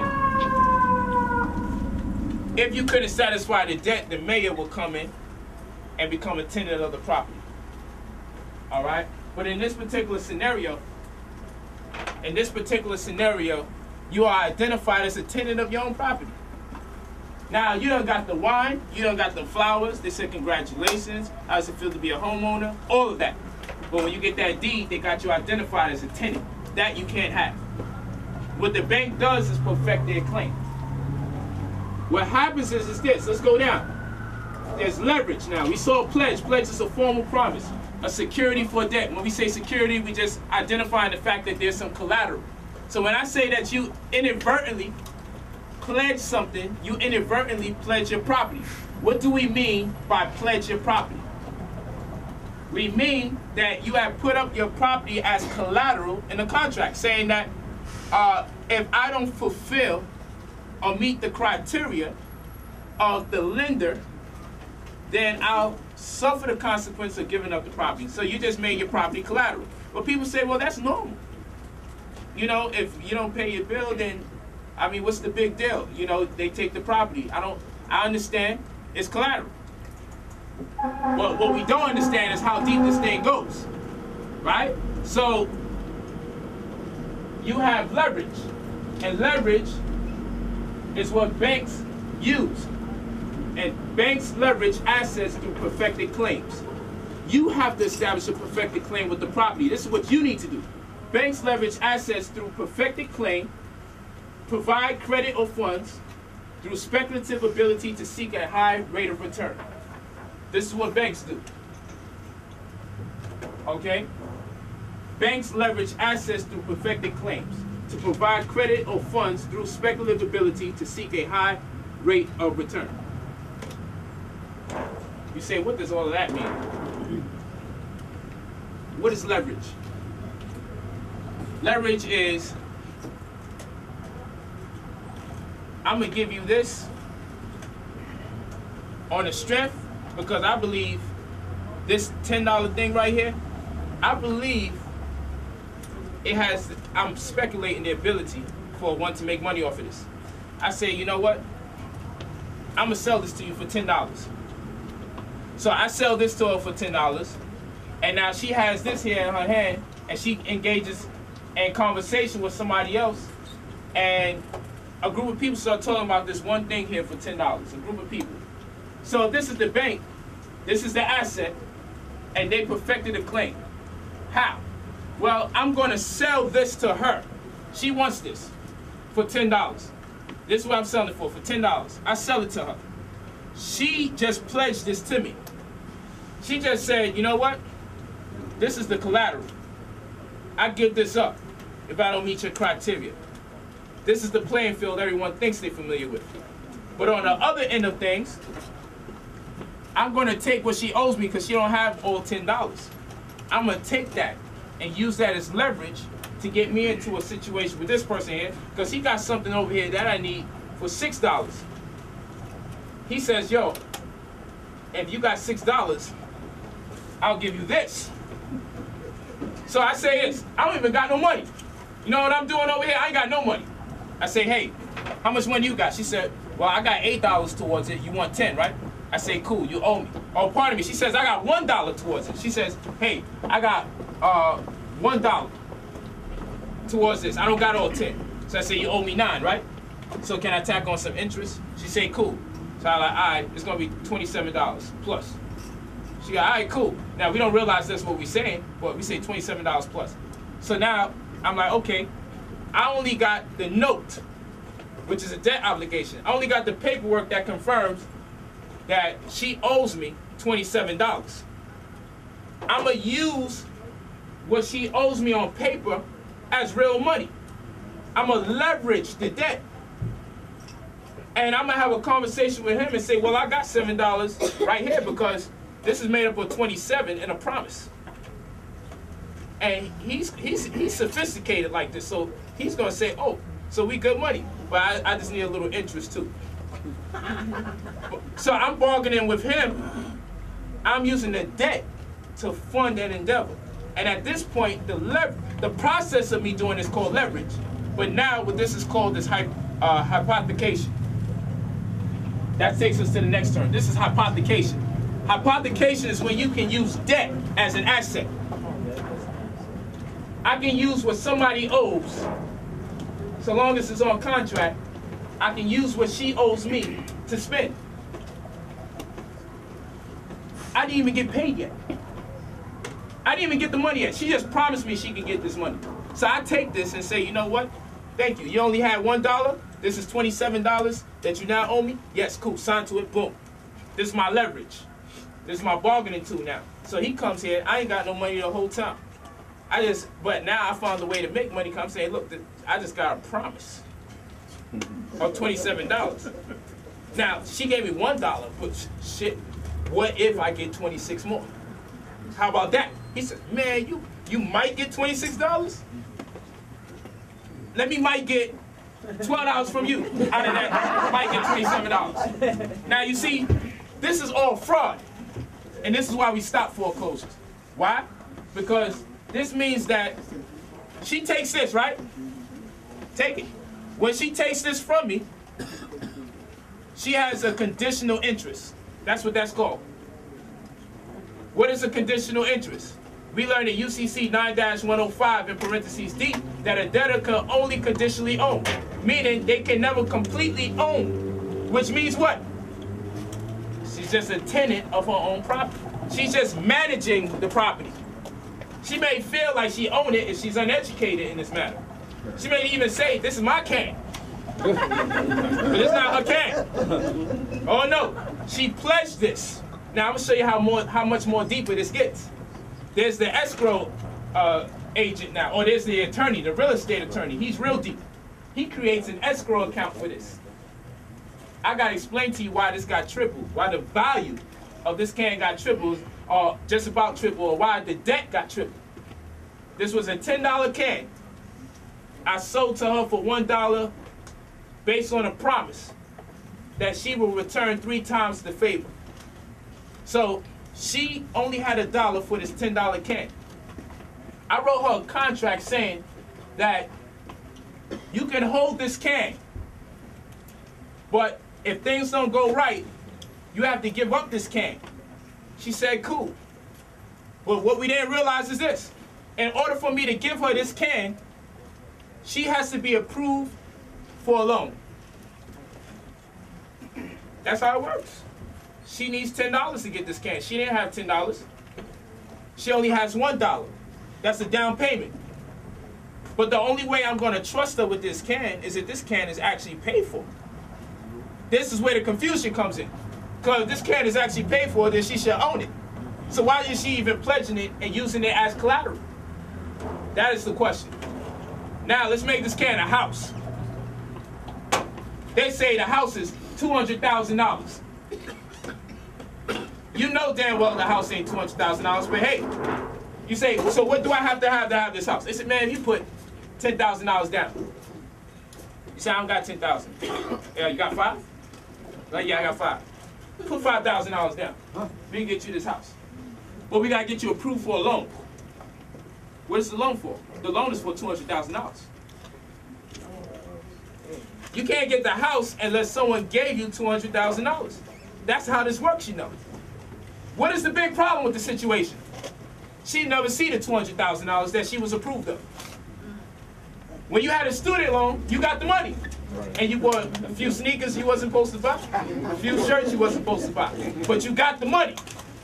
When you bought the house, you never saw the money, but you was approved for the loan. So who the hell's holding the money? This is the question. If you get approved for a $200,000 house and you only have $5,000, $10,000, how the hell do they trust you with the house? They trust you with the house because the house was paid for, because you got approved for the loan. Somebody approved you for the loan. The bank didn't do it. The bank applied on your behalf because of the slick contract they gave you. The bank applied for the loan, and you got approved of it.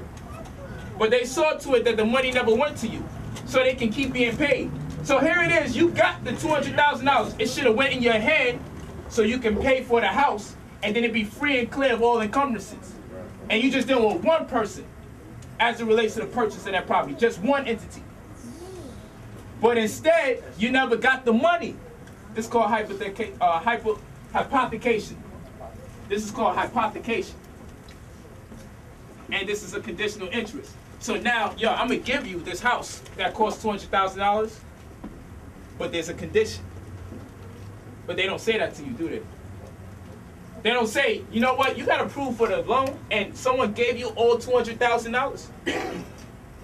And they give it to you, and you decide, you know what, I'm going to keep $50,000, I'm going to pay them $150,000. None of that took place. So the money, the real estate attorney now takes this money, right? First of all, there's an underwriter. He does his thing. So he approves this whole situation now. Because this house is not going to be sold unless the underwriter gets a hold of that and says, yo, this thing is free and clear. You got it. The money now travels, and while it's en route to you, real estate attorney comes in, let me stop that. Hold on. We're going to put this in an account just to keep it safe from the person who got approved of the loan. And this gets held in escrow for $200,000. But guess what we got to do? Which is the funny part. We're going to actually have to charge you because we're holding all this money right now. Guess what the bank got to do? The bank got to charge you too, because we the ones that helped you get approved. So the bank helped you get the money, though it never came to you, and someone's nice enough to hold the money to you while it was en route to you, and the bank is going to charge you because they helped you get the loan, and the attorney is going to charge you because they have to hold the loan. Everybody's going to make money now.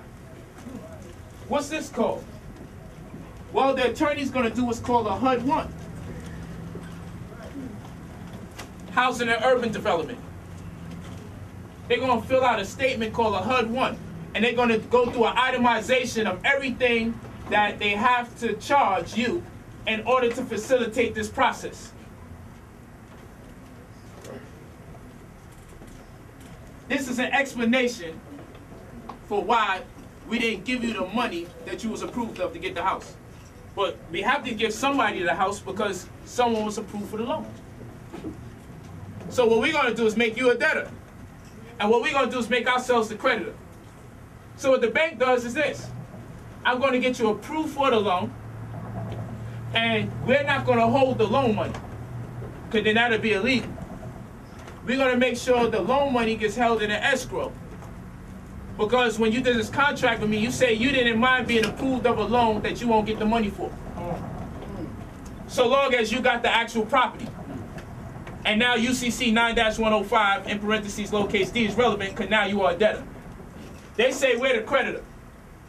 So we're going to charge you interest based on the loan that you get approved of, even though it's not being sent to you. But the guy that's holding the money also has to charge you. So now what's going to happen is you'll find your mortgage will get multiplied by 3.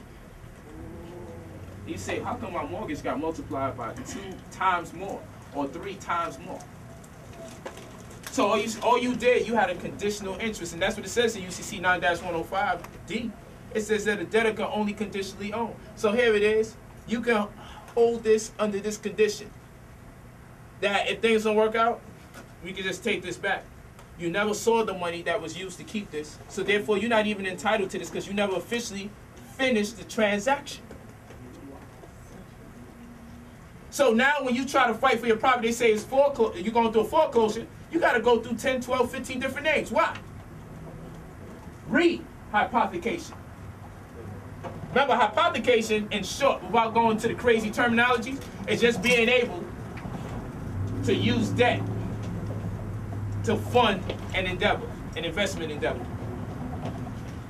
Leverage is just the ability to have the conversation about the debt. The pledge is a formal promise that when the debt thing starts, I'm in compliance with it all. See how that works? So we're going to go to rehypothecation. Let's go to the next one. This is where it gets crazy. This is where it really gets nuts. So now you have the mortgage note right there. That's the promise that someone's going to pay. Then you got the commercial bank, let's say PNC or somebody. But the commercial bank is servicing these loans for an investment bank because they don't have the capital to wait no 30 years for a mortgage. They don't have the capital to wait for a modified loan that gets reduced to 15 years. They don't have the capital. We don't even have real money. We don't even have gold and silver. So what are we going to do with the situation? Well, they say to the investment bank, well, you know what? We can get a bunch of people in debt and we can accumulate a bunch of these promises. I can accumulate $1 billion in these promises. Would you let me keep at least a $250 million? If I can get $1 billion in promises to make money, will you give it to me? Say, yeah, but how you going to do it? Well, we're not going to do it the old-fashioned way with the prime brokerage. We're going to do subprimes. What's that? We're going to extend loans to people who can't afford them. We're going to do the analytics and we're going to be able to know that this person cannot afford a $150,000 house. They can afford a $50,000 house. So damn it, let's give them the $150,000 house. That's called subprime.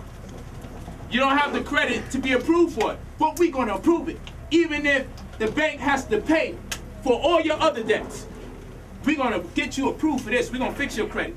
The bank will even fix your credit for 24, 48 hours. Just so you can be approved of that loan. They will pay your debt. But they know based on analytics you can't pay. So who the hell is going to pay? Who the hell is going to allow someone to get a $200,000 debt that can't pay for a $10,000 debt? So long as there's an underwriter, a surety, so long as there's an insurance company that says, you know what, we'll pay it if that person doesn't pay it, but we got to make a little profit. Now this is all confusing because the whole time now, she's the reason why everyone's going to eat. So that's why it says the house that will make everyone rich, with the exception of the owner. This is the house that's going to make everyone rich. Because remember, hypothecation was the ability to take that one mortgage note and use it as leverage to get into a conversation to fund another investment endeavor. They're using this note, the promise. Because we know this promise is insured because someone says, I'll pay for it. But guess why they can make this promise? Because it's an actual real house behind it. This is the gold. This is the silver. And guess what? The reason why they could do this is because when she made the agreement, she said, I never really owned this property under no condition. I just occupy it. Why? Because she's identified as tenancy on her own deed. And everybody that's buying property right now is considered a tenant under their own deed. So they can turn around and actually use your promise as worth something because the promise is backed by a real house that they still have in their possession when they sold it to you. You just living in it, but it's still in their possession. You're a glorified renter. You're still paying rent. You're a glorified renter. That's right. But how could you own it if you didn't pay back the money that you purchased it with? Well, you see, that's the thing. You should have owned it, but you never allowed the money to completely come to you. But that's the line of credit, though. When the money comes straight to you, the difference between a line of credit and a mortgage, you get the money straight to you when it's a line of credit. Then you can pay anybody you want. But when it's a mortgage, don't you send it straight to the person that you're buying it off of? Not these days, brother. It's a fucks passing law. It's a de facto system. When you read the instrument, when you read the contract, when you read the deed, so long as they have you as tenancy on the deed, all the things that make sense go out the window because it's called hypothecation. And if somebody would have just taught us these 3 words before buying, which is what? Leverage, pledge, and hypothecation. If we would have been taught those 3 words, we would have understood anything they ever told us about a mortgage or a loan. Doesn't make no sense. It's obsolete. It's null and void. It's void ab initio. Once we dealing with hypothecation, it's done. Once there's any kind of I owe you, it's done once we dealing with that hypothecation. It's done because they already knew from the time that they was going to issue that note to you, they was already selling the note. And that's why you ask the average person, I mean corporation, ask the average bank that sold you a house, where's the original note? They don't even have it. They already used it as leverage, and it went to him, and it went to her, and it went to him, and it went to her. They don't have the original note. We was able to stop most foreclosures just asking, where's the original note? Because you had a conditional interest. Now, they're meaning this. They never told you when they were selling you the property, they intended on selling it to someone else while you believe you still own it. That's against the law. So, and this is another thing. If they sold you the property, right, and they claim that it's theirs to foreclose upon, show me the contract. You know why they can't show you the contract? They already sold it to someone else. If they can't show you the contract, then guess what happens? Then they can't prove their point. It's still your property. Yeah, but if I'm a lender, that's right. If I'm a lender and I'm giving you the money, yeah, I'm not saying you own nothing either until you pay me my money. That's absolutely true. But you pledged the property. The person that you lending the money pledged the property. Let's do it like this. You lending me some money. Let's pick an object, a book in here. You're lending me money to buy that book, right? Everybody understands that. And you saying, bro, call that book all you want, pay me all my money, then that book is yours. Makes perfect sense. This is a problem. When you do this, you're lending me the money, right? But instead of me being able to fulfill this transaction based on you getting the money, it's the way you went about getting the money to lend it to me, which causes an implication on me that you didn't even tell me about. So one thing you like, look, boom, here's the money so you can purchase this book. But let's think about it. Let's think about it. The brother comes here and says, hey, hold this book, brother. You want to sell me this book, right? So tell me this. You say the book is how much money? $30. $30 for the book, right? Now, I want to buy the book, right? Now, let's figure this out. What if everybody that wanted to sell me a book like this brother says, yo, what if I tell you I don't got the $30? Are you going to come out your pocket and give me the $30 and loan me so you can pay me back? This is how it almost seems like what the bank is doing. The bank almost seems nice enough. Yo, we want to sell you this property. Oh, you ain't got the money? Yo, we got you. They're not doing that. The bank is not doing that. They're playing a game here. The bank don't even have the capital to do that. So they got to sign into some weird-ass contract to get that. Because they got to still make sure they can make money off of this situation. As is, he got to make money. So you know what he do? He do the nigga thing. That's what I'm telling you. People say, oh, white people, business is better than black people. White people are the biggest niggas on planet Earth. They're the original niggas. So now what happened is, he turns around and says, yo, let me see if I can borrow $60 over here, so I can get him going. Yo, and then what he gonna do here? I'm gonna borrow $60 from you. But guess what? Yo, my man over here is gonna buy the book for $30. But you see what I'm gonna do? I'm gonna finance this agreement. So I'm gonna borrow $60 from you. Feel me? And what I'm gonna do with him is tell him give me back $90. That's what I'm gonna do. So now I can come back and give you back $35. And then he might not even tell you what he doing. All you know, you just want him to pay you back at a certain time. So now he do this, he get the money from you. He gets you to say, yo, here's $10 towards it. Now he got the contract, and he come back to you and say, yo, I got the promise that they're gonna pay. And somebody made the promise legal now. Somebody made it where the promise can be used as real money. He is no way in hell gonna come out his pocket to extend a loan to somebody for a product that he wants him to buy. He's never gonna do that. That just wouldn't be good business. That just wouldn't be smart. So he has to he has to have a scenario already set up. In fact, what we really find out is that he's only servicing the loans. No money's coming from him. He's making his money from the debts. What he's doing is saying, I work for her. She's the investment bank. So she's over here saying this. The investment bank is sitting here and saying, yo, you know what? All you have to do is accumulate enough debt, because we got a nice little situation here where we're going to take that debt and we're going to create a legal fiction. We're going to create a company and break it up into shares. And we're going to let the people know that these bonds are insured. They can be indemnified. So therefore they know that it's a very low risk situation. Wow. But now this is where the big part comes in.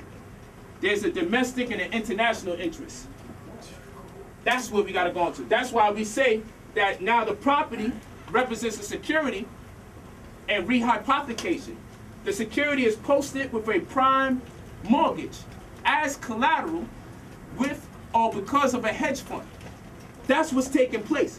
The mortgage, this property right here, is the actual note is represented as a security posted with a prime mortgage as collateral by way of a hedge fund.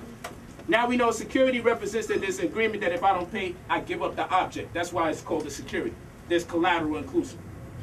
The prime mortgage is a company that is set up, very sophisticated, with give you financial advice, extend loans, establish leverage in ways that others can't. That's the prime brokerage. I put mortgage. It's really prime brokerage. That's what the prime brokerage does. The hedge fund now just represents a basket of assets that can be solicited for sale and purchase and all sorts of sophisticated things, but they throw your property inside of that basket. That's the hedge fund. So we find that this property, in the form of the mortgage note, represents a security posted by a prime brokerage as collateral with a hedge fund.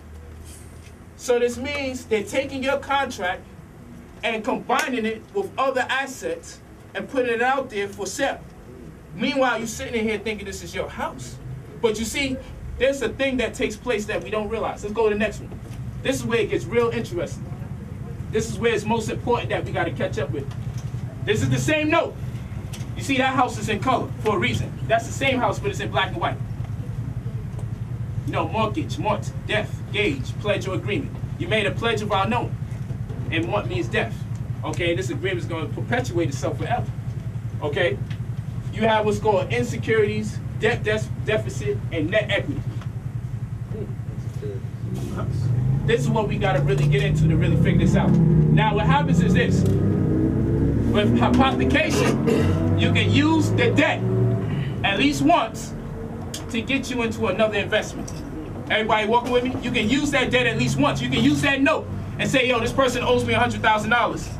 I want to buy that thing for $80,000. So banks are doing that. That's called hypothecation. Rehypothecation is the ability to use the same promise for $100,000 and to buy something yet again for another $100,000 or $80,000. The same promise. How the hell could that be true? Well, you see, in America, they have a limit. You can only take 140% of the debt deficit to make your money. Okay, so let's say the insecurities was $1,000. And let's say the net equity is $600. Then the debt deficit would be $400. Okay, which would make, according to American law, the companies here will only be able to take as much as $480 from the insecurity. That's based on 140% margin. What happens is in London and UK, internationally, they don't have a limit for how much you can take from the debt, which means that you can keep using it over and over. So what they do, in a hedge fund, they use the hedge fund to get away with this crime. What they do, they'll put your mortgage note in a hedge fund for international commerce, not domestic. Because in London, you can recycle this over and over and over. So all we have to do is get you to get into this agreement once. And I'll be using this mortgage note over and over again to keep investing. Over and over and over and over again. I'll use that same one note that's worth $100,000 and it'll be used again. I'll sell it to somebody else and they'll be able to use it. If they can sell it to somebody else, they'll be able to use it as leverage. And if they can sell it to somebody else, they too will also be able to use it as leverage. So this thing breaks the physics of mortgage. So basically this thing gets sold and whoever purchases it can use it again. And then if they can sell it again, whoever purchases it can use it again. So it's put into a hedge fund, not for domestic, but for international commerce. And in which case, this note is gone, long gone. Meanwhile, you still here in America, stressed out because they're about to foreclose on a property that money is still being made from. And it's probably in China by now. Same thing happened with your birth certificate. But this is being sold everywhere. And this is called rehypothecation. And these are words that they never will show you. And if you even learn these words, you probably have to pay $50,000 or more for the education behind it. You're not going to learn this in no high school, no junior high, even though everyone's supposed to have a place to live. Why wouldn't they teach real estate in school? Don't we all need a place to live? It's the last thing they're going to teach us in public school. You would think this is priority. And if you do go to school for this, you're going to have to pay big money to learn some of it. Well, even, is Brother John here? Even Brother Barry, you can stand real quick? Even Brother Barry right there. Who used to work for? City Mortgage. The City Mortgage. And you was an underwriter for them, right? Yeah, director of underwriting. Is this all wise writing this out? Exactly, man. Amazing. Yeah, you're right on point. Exactly what he's saying about the acquisition, the hedge funds, all that. Exactly it. And you know, I met him just through him reading the books. When I was talking about the prisons being used as mortgage-backed securities. They're incarcerating people to back up failed mortgages. So for everyone that gets locked up, they represent the pain of someone's unfulfilled mortgage. Because the prisoners they sign bid bonds, performance bond, and they sign bid bonds, performance bonds, and payment bonds. And they consolidate those bonds. A bond is a debt obligation. This is how you know you're being sued when you go into court. Because why do you have a bond?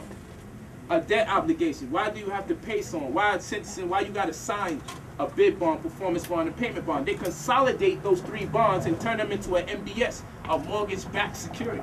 That's why the prisoner's number is an account number that the CCA, Corrections Corporation of America, uses to identify themselves as a surety on your behalf to indemnify the bonds. So you're working for free in there, but you're not technically you're not working for free. Money is being made, but the checks are being cut to someone else. So even if you out there doing public services, just cleaning the grass, because this is part of your agreement, they wouldn't pay someone to do that, and they are paying you to do it. You just never see the check, and it accumulates, and they allocate those funds towards an unpaid mortgage. Towards an unpaid mortgage. These are the very first things that you need to learn when it comes to paying for a house. Question, now if you're buying this property outright, you're not dealing with paying interest though, correct? Say it again? If you're buying this home outright, in the beginning you said any way that you receive the deed, even if it's through a mortgage or paying cash, you're still going to have the same disposition unless you perfect the claim. Perfect the claim. And the way you're going to perfect the claim is by doing a UCC-1, financing statement. The reason why you want to perfect the claim is because you want to diffuse the presumption of the item sonans, and you don't want to be identified as a debtor under those classifications, because then you only own with a conditional interest. And that is outlined in UCC 9-105D. So what you want to do is make sure that when you acquire, you see there was a term that used to be used in real estate called fee simple. And fee simple meant that you own that property without a conditional interest. That's what fee simple meant. You own the property without a conditional interest. Like a land patent. Huh? Like a land patent. That's right, like a land patent. And when a country owns on that scale, they would have generated an allodial title. When you own on that scale, you have perfected the claim, thus establish a fee simple relationship, and they will identify the property as an actual crown. Land of the crown is what they would call it. The property obviously be identified as a crown, because at that point, you're actually sovereign in law because you have a jurisdiction. You have something that, based on what has been written in the collateral box on your behalf, okay, the relationship with the creditor and debtor has been established, and the provisions that you put there in the commercial agreement or security agreement in respect to what's in the collateral box, that'd be the law that we have to follow. When we look at the law, Yick-Woe versus Hopkins, we see that sovereignty is not subject to law, but it's the author and source of law. If there was a question about ownership of that property, or someone violating the criteria to which in that property exists, what we will find is this. We will find that we will have to go to the author and source of the law of the land. You will be the author because now you will be setting the constraints yourself in that commercial agreement, in that UCC1. And you will be the source from which the law derives. So we will have to read your paperwork and see what are the provisions or what are the laws of this particular land. And in doing so, you will be identified as sovereign or king, because now you will actually have a jurisdiction, okay? And a jurisdiction is spoken in, juris is legal or lawful. So what is being lawfully said? Well, you can only lawfully say or have a say in something if you truly own it in fullest capacity as possible, which is why you have to perfect the claim. So what the banks are doing, from the time you purchase the property, however way you do it, that purchase runs concurrent with a lien that they have established by way of hypothecation. Here it is, you buying a property that simultaneously has a lien, but not just a lien, it gives access to many other investors at the same time.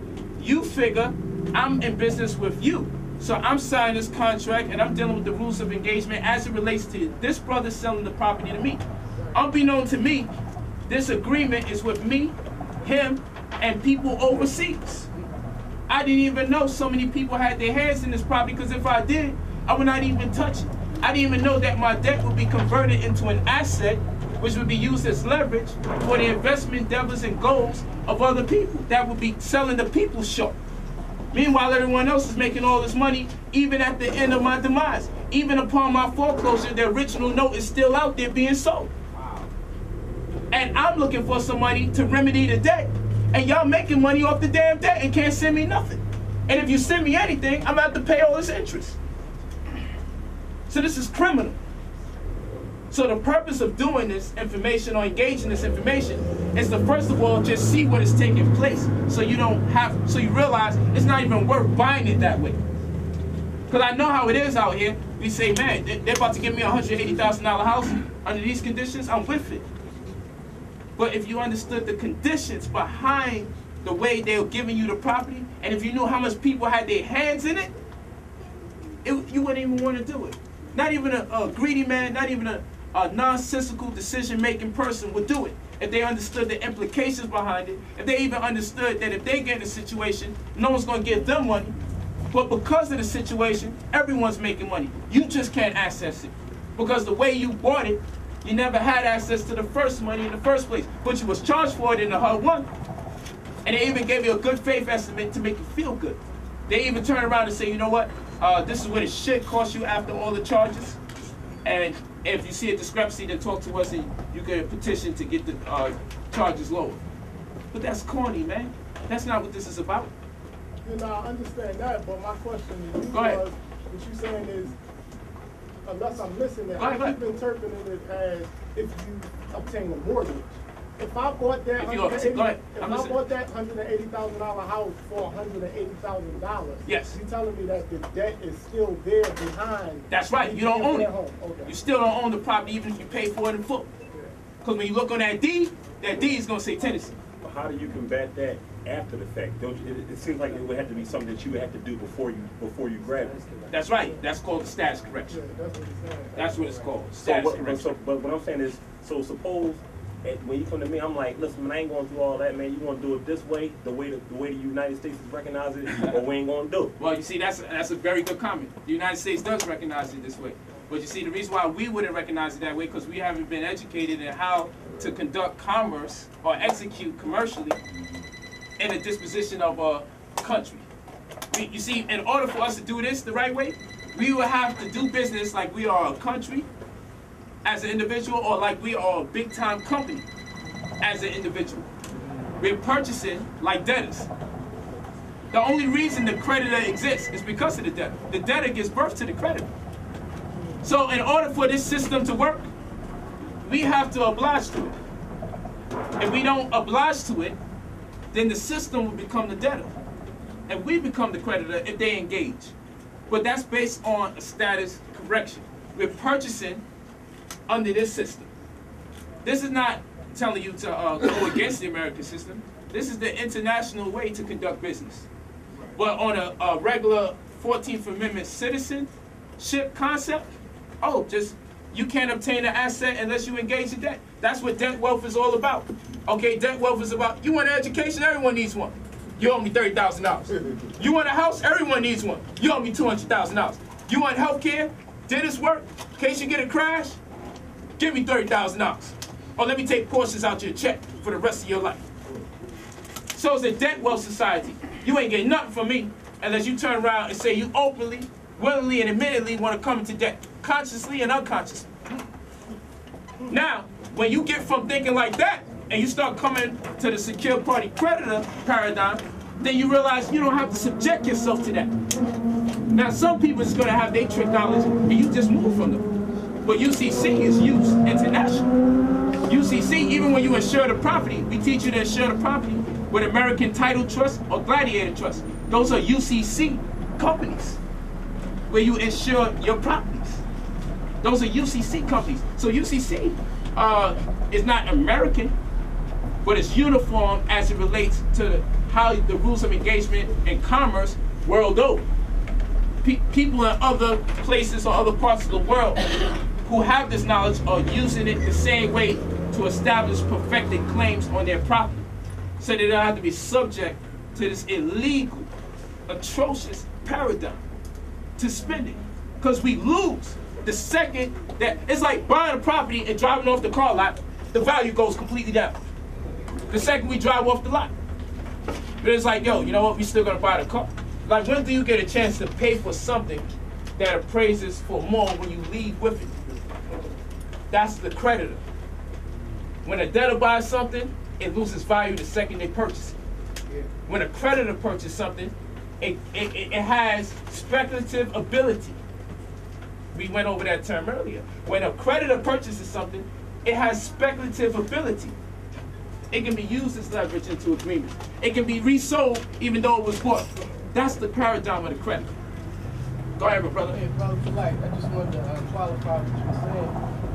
There's certain financial shows that come on TV. Yes. Those same companies that you talk about. Yes. For years, they do this all the time. It's nothing new. But a person like you, we need that in our community, so we know how to do it. They've been doing this. So for the people who think you just maybe started this on your own, or like you made it up. This been going on. That's right. Like, it's real. Like, so I commend you on your efforts and on all your studying, Brian. I'm glad you're here to tell us this, but it's been going on forever, and they've been capitalizing off of us forever. Now it's time for us to capitalize off ourselves. That's like real talk, man. Saying, appreciate that, brother. Yeah. So let's go to the next one. And this stuff is deep. So that's why I was just talking about the land actually becomes a crown in law. The land actually becomes a crown.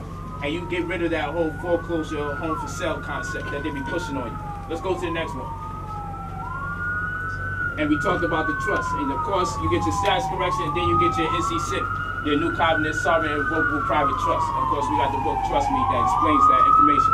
Let's go to the next one. Now,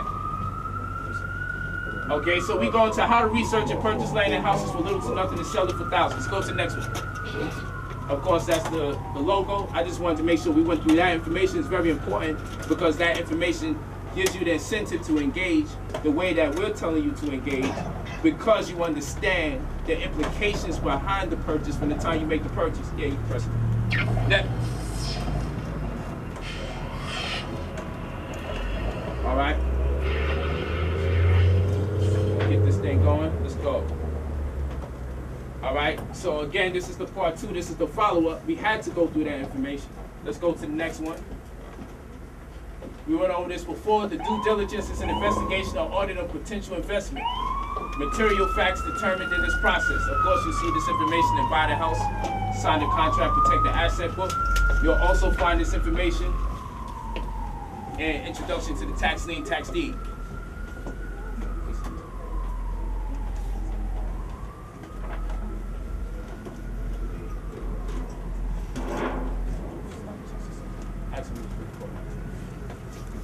All right, so you have it. You have this right here, parcel ID.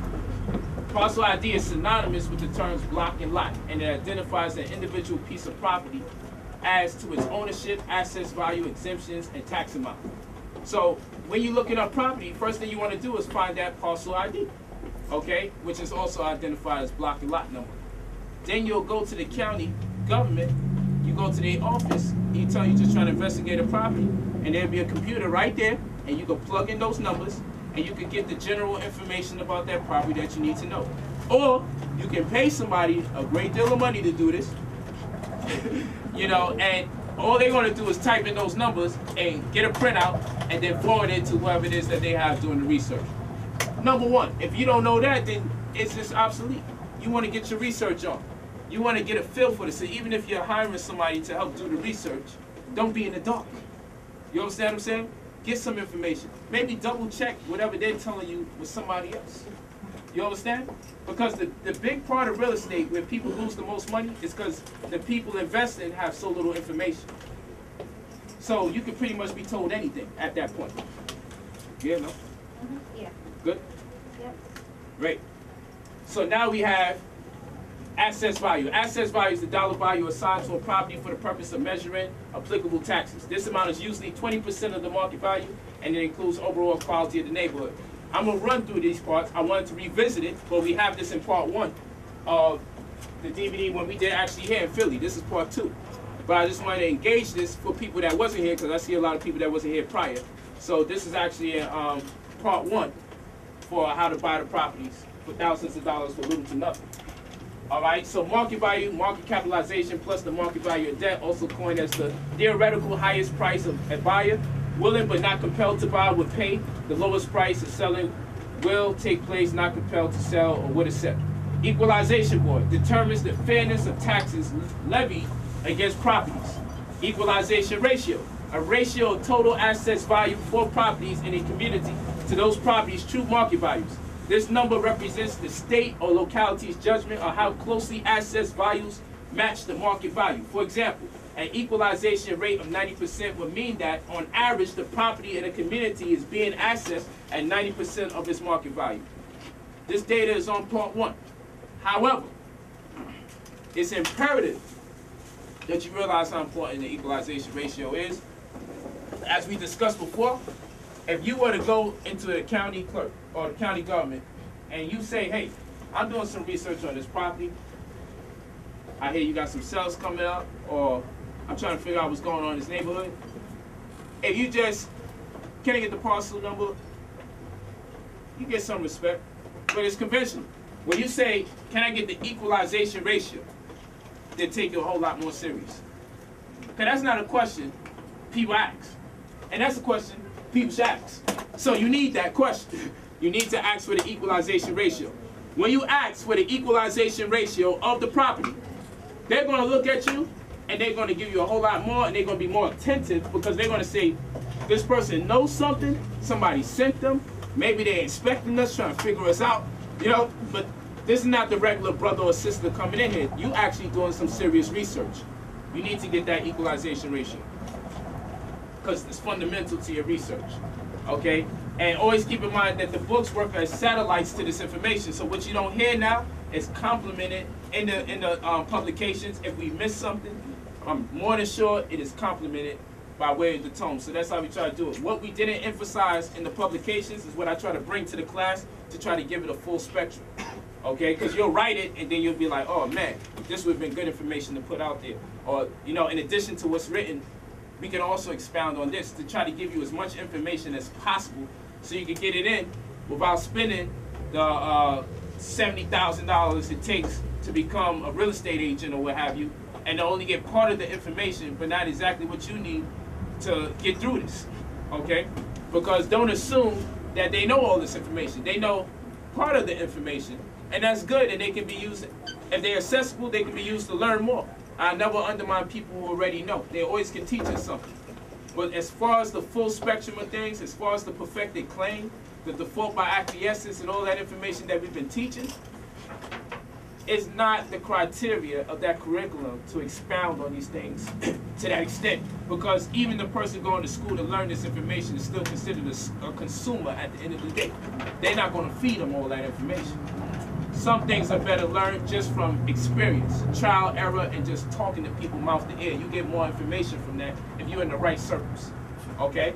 So, neighborhood evaluation key. This is what we use. You want to have a grade for how you're researching your properties. So give it a 1, and that means very bad area that is unsafe. It has many undesirable, dilapidated homes and or industrial and commercial buildings, high crime, poor location. Number 2, transitional area that is deteriorating with a large number of vacant boarded up homes or vacant commercial and industrial areas that are unstable with short-term tenants with many vacant buildings showing boarded up structures plus graffiti or leveled lots. 2.5, for an area that has less deterioration than a 2 with almost no buildings boarded up. General area block is what an average moderate to medium income family would live in. You may say, I'm never buying 1 or 2s, I'm staying away 2, 3s. What we don't realize is what most of us live in is 1 and 2s. So I ain't trying to sell nothing. People try and move over here and live here. People still need some place to live. Okay, so it depends on what you're trying to make, who's your target audience, what you're trying to accomplish. All right? So don't sell yourself short. Oftentimes when people say, in general, what is it that I would be interested in if I was trying to sell a property? And I say, I don't even know who you are. So you got to tell me some more. They say, well, I'm just trying to sell a property. What is the easiest property you find to sell that you're interested in? So I'll say, from my personal experience, I would say single-family residential homes that are not nearby water. Those are good. Properties with code 16 tell you that it's nearby water. You don't want to deal with it unless you understand the insurance provisions of that area. Most times insurance doesn't cover water damages where there's water. Most times insurance covers water damages where there's no water. You got to watch how this game gets played. Okay, so you'll buy a property, and educated consumers will say, I know what I'm getting into if I buy a property by the water. You want single-family residential properties because single-family residential properties sell quicker than 2-family, 3-family houses.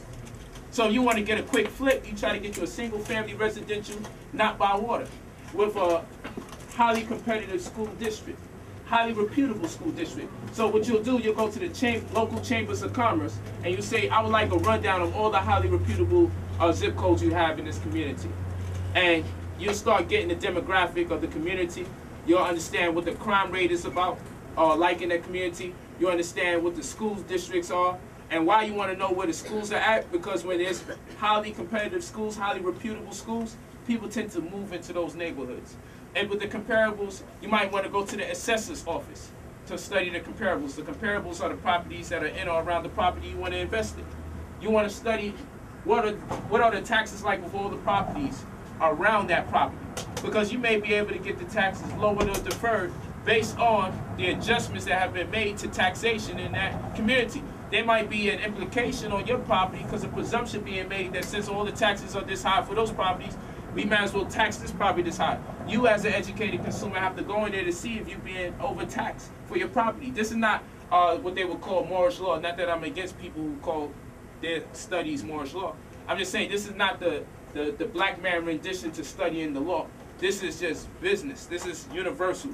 You know, you want to study what other people are paying for taxes around the property you're interested in, because there may have been upgrades around several properties, not inclusive of yours, but your property may have been heightened in taxes as though you had the same upgrades.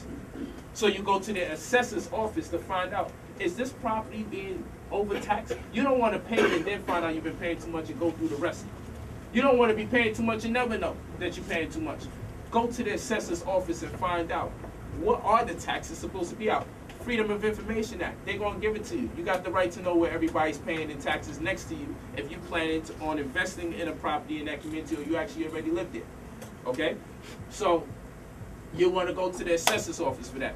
We discussed the local chambers of commerce. You want to go to the county surveyor and get a sketch of the land.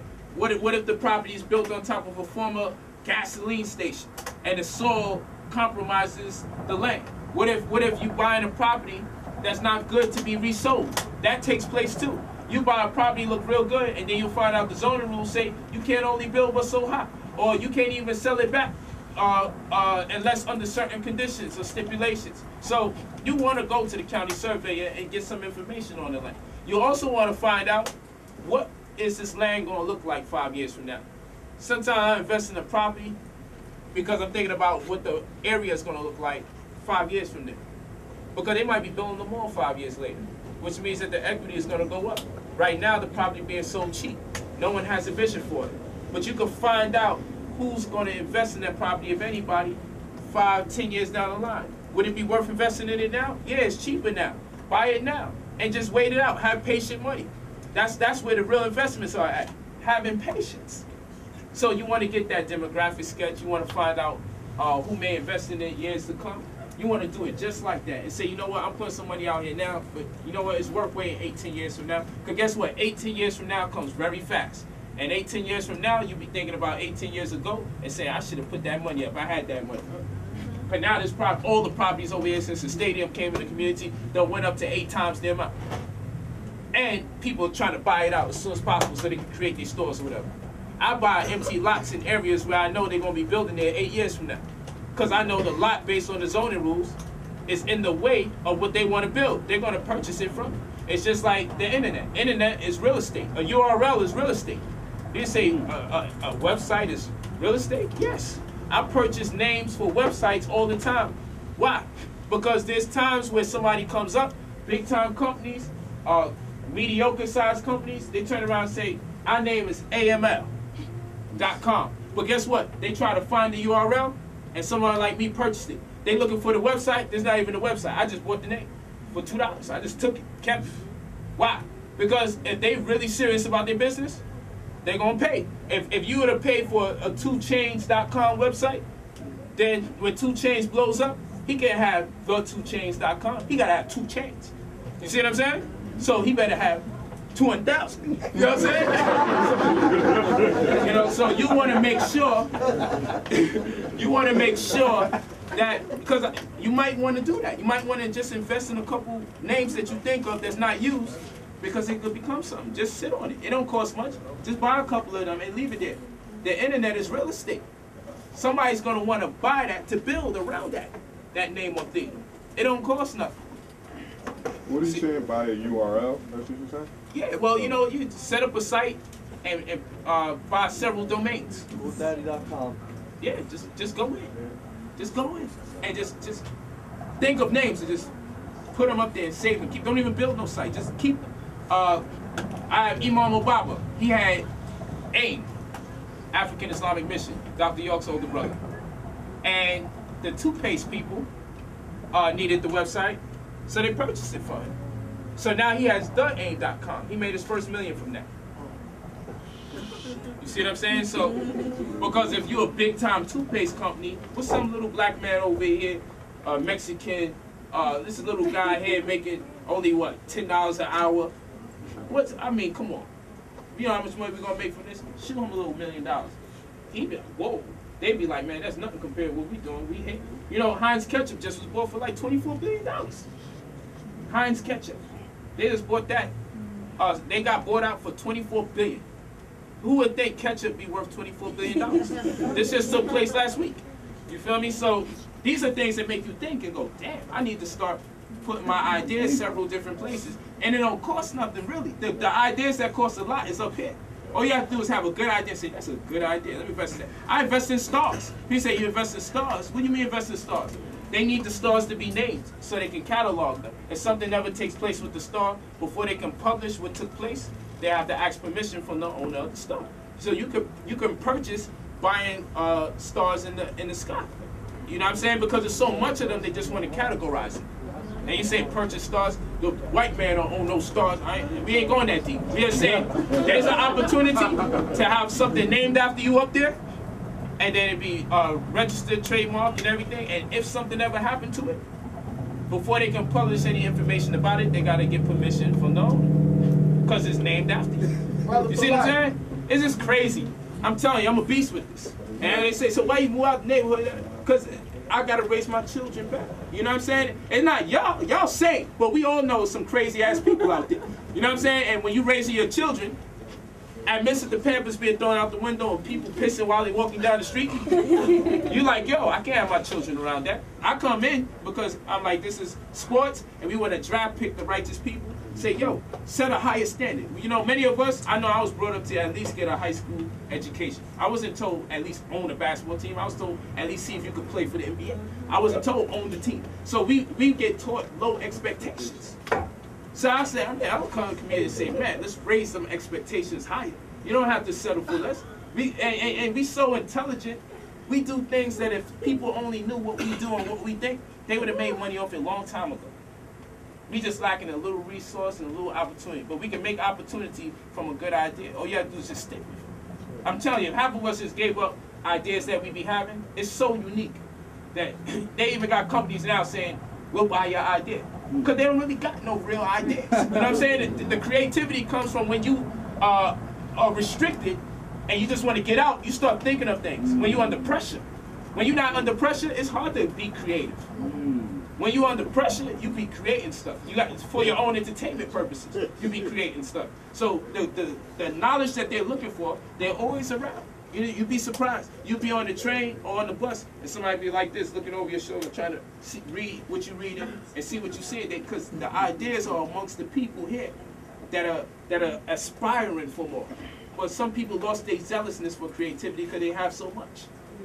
We're in a real good position here. This makes you creative, man. This gives you drive. That's why I'm always coming back like, yo, this, because you hear so much powerful information from people that live in our communities. They just don't act on it. That's the only thing stopping.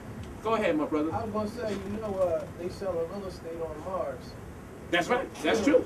Like, you know, and Venus as well. Yeah. I got stuff in the 2012, but I got some of my my deeds, or my titles, how you would call it, in my books. I made scanned copies and everything. And invest. And people say, man, you going to go up there, you going to trust them? Maybe not. You know what I'm saying? But I'll tell you what, it's messed up that we still don't even own a house. We still in apartments. And these cats are selling acres of moon space now. Yeah. You feel me? Like, they're at a point where we still over here fighting over a house. And we can even get out of the apartment, and they over there selling acreage on different planets. So we got to step our real estate game up. It's real. So, property 3, very stable, well-maintained, older neighborhood or industrial and commercial area. Also thriving downtown stores in an active part of town, medium to upper income mixed area. 3.5, for areas that are better than rating number 3's description but don't merit a 4. Also, the property will be very well-maintained, clean and safe. Number 4. Newer suburban homes or area large, expensive older homes or new industrial parks, new office complexes and or research parks or new high-end properties or strip malls. 4.5, vacant land and gated subdivision. 5, gated private residence or individually gated estates. This rating is not ordinarily used for industrial or commercial areas no matter the upscale. Values of this rating must exceed $1 million. So let's go to the next one. So that's a neighborhood evaluation key, because you might be doing research and you might just want to be able to put it into a category to help you be able to scale through everything. You want to sift through that information. So here we have, like, when there's a auction, maybe a tax deed auction, and the tax office may be conducting a sale, or the immediate county government may be conducting a sale. You may want to call about the information, but you don't want to ever sound like, I was trying to figure out, you don't want to sound like that. You don't want to do that. You don't want to waste people's time. These people, people who work for the government in general are normally underpaid anyway, and they normally come with an attitude for good reason. Dealing with so much people that want to talk to them and don't exactly know what they want to talk about. All right, so, and they got to pick up that phone all day, throughout the day, every day of the week, and their job not paying them what they need. So you want to be able to, you want them to say, man, I don't mind helping you because you already got your stuff together, okay? And you want to be taken serious, so you want them to take on that professionalism because they say, man, this sounds like a person who know what they're talking about. Let me take them serious before they report me to somebody. Okay, so here is what you say when you call the county government to inquire about a tax lien or tax decel. You know, at these tax decels, you get properties for thousands of dollars cheaper. And if you got the status correction and you got your trust, upon purchase of the properties, you can get the properties reduced even lower. You can nullify the taxes for 3 to as much as 7 years, based on law, not based on some slick sovereignty stuff on the low, sold in the hood, and you know people start knocking your door in black coats saying, "Yo, what's up? We're gonna lock you up." There's not that kind of situation. This is based on law. You can get the taxes nullified for 3 to 7 years if you have your status correction and your trust in place, and based on your property research. You can also get thousands of dollars taken off of the purchase based on the status correction and trust if appropriated the right way. So that's why we tell people, don't just go to the auction because they're just selling you property. Go to the ones where they make subscriptions to that KRS code. Go to the ones that you can use your status correction and your trust in more ways than the conventional. Okay? So, it says, greetings, my name is, you give them your name. Let's say it's Michelle Fuller. Greetings, my name is Michelle Fuller. Who might I ask that I'm speaking to? Then you say, hey, I am from, because you always want to ask them when you're speaking to, because that automatically put them on, okay, this might be recorded here. You know, I want to make sure everything's good. Next one, I am from, and you tell them where you're from, and I would like to know if you can give me some assistance on finding out when will your county be conducting another tax lien tax decel. Simple. I would like to know how, if possible, can I have the list of parcels that will be available at the auction sent to me. Next one, is there a website where I can get general information about the upcoming auctions, or is calling the county like county I have as my best methodology? Does the county have a financing program available? They have non-qualifying financing programs. Sometimes you can put as much as low as 10% down on what they sell. So they might be selling the property for for $20,000. It might be worth $150,000, and you can put 10% down, so $2,000. And then if you use your status correction and trust, you may only owe $5,000 at the end.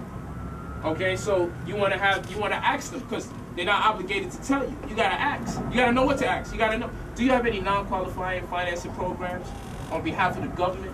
You say that they can't lie to you, but if you say nothing, they don't have to tell you, and they're not really encouraged to tell you either. And again, don't assume because someone works for an agency that they know what's going on in the first place. Plenty of people, like policemen, are working and they don't know too much about law. Go ahead, brother. How do you go about getting the status correction trust? You'll talk to Sister Almanette. Okay. You join the community, you get a caseworker assigned to you. They work with you straight through the purchases of any property. Anytime you got to do property for the first time around, we'll make sure one of us trained by me is right next to you. So we be accountable for the sale. So if anything go wrong, we say, yo, that's on us. So we be right there straight into the day you purchase. And you get coached through it to make sure that, you know, you don't make no errors with the paperwork. But you have to do the paperwork yourself, but we train you how to do it yourself. So in the future, maybe you could do it for somebody else, or at least you can articulate what was done for you so people can be responsive to it. Because you may say, I want my friends or my family to also learn this. But if you can't articulate it that good, they're not too sure. And you know what, black folk, did you do it yet? You know what I'm saying? So, you know, that's just how we are. You know what I'm saying? Who this work for? Is it only his friends that's getting it? You know what I'm saying? This is what people say. You know what I'm saying? Question, but like, if you're a property owner, is it complex trying to switch your property that's already owned into your trust? No, it's not.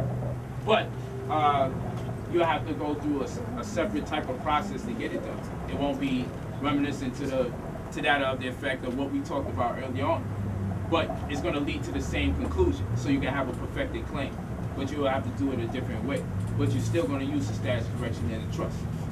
All right? It depends on who the bank is. Like, for instance, PNC. By law, they just a storefront with about 127 subsidiaries. We call it a bank. They use the terminology in different places in very funny ways. But we just want a foreclosure settlement for them because we blew up their spot. Because we showed through case law that they are really acting as a storefront based on their paperwork, based on how they created themselves. And they only have about 127 subsidiaries. And you can look it up, PNC, storefront, and you say it's a storefront. And they taking loans and behaving like a bank and all this stuff. That's not legal. You know what I'm saying? You can't go over here to your deli and have them foreclosing on your property. You know what I'm saying? So it's fraud is big. And you see, we'll think this. They so big, that ain't gonna work. Ain't gonna work and nobody complaining. People gotta complain. And more than one person gotta complain. Let's get a wave of people just upset. Yo, you know what I just found out? Until they prove it wrong. Just prove it wrong and say, yo, these people are coming up with some weird information. Because they'll come out on TV and say those allegations are not real. If it's not real. But if it's real, they're gonna have to muffle the people that's speaking about it. But we have to make more noise. When we find these things out, we have to respond and we have to attack. We have to go hard. The same way they went hard on you to take something that they didn't officially own themselves. You should go that hard. You putting me through all this stress for what reason? You doing something illegal and you actually stressing me out like I'm doing something wrong to you.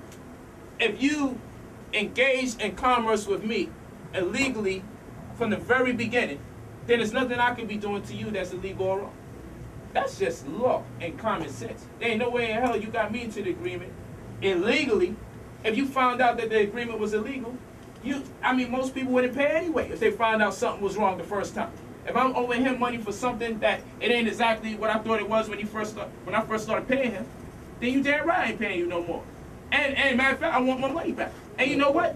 While I was giving you money during this whole time, I could have been using that money for something else. I want more money back. That's the mentality you gotta have. It's fair and it's legal. Go ahead. How long does it take when like somebody buy a property for them to like start selling that property, reselling it to new? Well, it depends, because if you bought it from repository, now it's based on the faith of putting it out there on the market and the way you market it. If you're going to put it on Craigslist, if you already have buyers up front ready for it, if you're going to, there's different ways. Somebody purchased it already. So they purchased it about, like they signed over like a couple of months ago. You think that it's been flipped a couple of times? Well, this is the thing. When people say, how long might a property sell? I really need the description of the property, the area, and then it's just an energy behind it all. It wouldn't be right to tell you it was selling this amount of time without even asking what kind of property and where. It wouldn't be right to do that, you know? But what I would say is, when you follow that research to a T, it gives you the highest probability, to my experience and to my knowledge, of it selling, and then there are other opportunities. Like for instance, you may want to turn it into a halfway house. When people come from prison, they come up in there. The government gives you that check, and it comes all the time. They never say I spent it on liquor or anything like that. Or, you know, they have that check. You may want to turn it into a nursing home or old folks home. Because the reason why I say that is because they're losing money. So they're not making those homes no more. So what they're doing is encouraging people to open up their homes and turn it into those kind of businesses. So it's actually easier now to turn your house into a shelter, a halfway house, a juvenile facility, or a place for elders. You see, it's easier to do it now, and the government gives you those checks. So rather than trying to flip the property, you may say, you know what, I'm gonna invest in the property, and I'm gonna invest in this paradigm because the money is lucrative. It's a lucrative opportunity, and it's right there for me. So you might want to do it that way. Say if I was like that, say it was like 700,000, and it was in Maryland. It bought like 2 months ago. Okay. And it's a 5-bedroom. 5-bedroom, 700,000 in Maryland. If you had to use the value key, if you had to use the value key, where would you put it? 1, 2, 3, 4, 5. The value key we had it there. 2.5. Do you remember the value key? Graffiti in the area, no graffiti in the area. Do you remember the value key that we just showed? Yeah, I remember we talked about it. That's the question. And then this is the biggest question. It's not really what the property is worth. It's how much you're selling it for and in what area and who are you pitching it to. You see, it's different things going on out here. My cousin, he just bought one like that's what I'm asking. He just bought. I just went over and took a look at it. Yeah, I want to be honest. So that's why I'm like, is he selling it 20% below his fair market value? No, or is it a 7? He bought it. He bought it, but you asked him how much would he sell it for, right? Or how much can you make off? No, I'm asking about the note. Like say you said you could flip the note a couple times. Like you said, it want to be transferred one time. Oh yeah, but you're not flipping the note like that. I'm talking about somebody else. Oh, the person that he bought it from. Yeah, the mortgage. Did he buy it from a company? No, say I think he bought it from a bank because he's a business. Okay, good. I'm working with you. He bought it from a bank. Go ahead. So he probably bought it with somebody, him and his mother and his wife. Got you. So they bought it, and I think she got some money. She retired and probably paid that down payment or something like that. Got you. Then the note he was talking about. It's a mortgage or they gave them a loan? I think they gave him a mortgage. I ain't too sure. I can ask you about later. Go ahead. So I'm saying like, you was talking about the note that he had to be bought. I think you can transfer one time, right? Yeah, and then you can transfer it more than one time. Hypothecation. Rehypothecation is when it's transferred several other times. Right. I'm just saying that, do you think that it might be transferred more than one time? Oh, that note probably already gone. The only reason they have the patience for a $700,000 property for whatever some money got put down on is because they already know they got people out there ready to invest their interest in it. I'll tell you this, the way it is today, there ain't nobody waiting to find out if they can use the note. They already know they can use the note and the person that's going to use it. They already got that in place. So he can ask for the contract and they probably won't be able to use it. Is that it? He probably can find a contract. That note probably out of there. That note probably out of there. You know what I'm saying? But even when we deal with people who have pending mortgages, not foreclosures, in good standing and paying, we say keep paying. But let's ask those questions now. We send a memorandum of law. And a memorandum of law would pretty much identify stipulations from statutes, codes, case laws that confirm the illegality, and then we may pursue them in an opportunity to cure, which is a form of giving you a chance to settle and potential of the reality that we may sue. Okay, so those are different circumstances, those are different ways you can approach that kind of circumstance. You understand what I'm saying? I figure about in 6 months he can go after that contract and then probably flipped a couple of times, or has been flipped a couple of times. I think I missed that one. The second that thing was sold, they already have people in place. Administratively, more than one, I'm saying, a couple of times. I'd say at least one person, probably inside of 3 months, 6 months, because administratively it's going to take some time for that thing to travel, that note to flow. Oh, okay. But that note is going to flow. It's going to go. All right. That's the way the system's set up right about now. Okay. That's the only reason why they will approve people of loans, particularly in case of subprimes. That's the only reason. I don't know.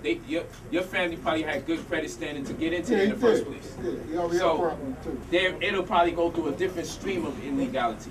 But right now, foreclosed mortgage in itself is illegal because everyone's practicing it the illegal way because no one's complaining about it. I mean, we complain when we losing the property, but we're not complaining about it the right way. Like, even when something goes wrong out here in the world, there's a credible legal approach to which we should argue or complain.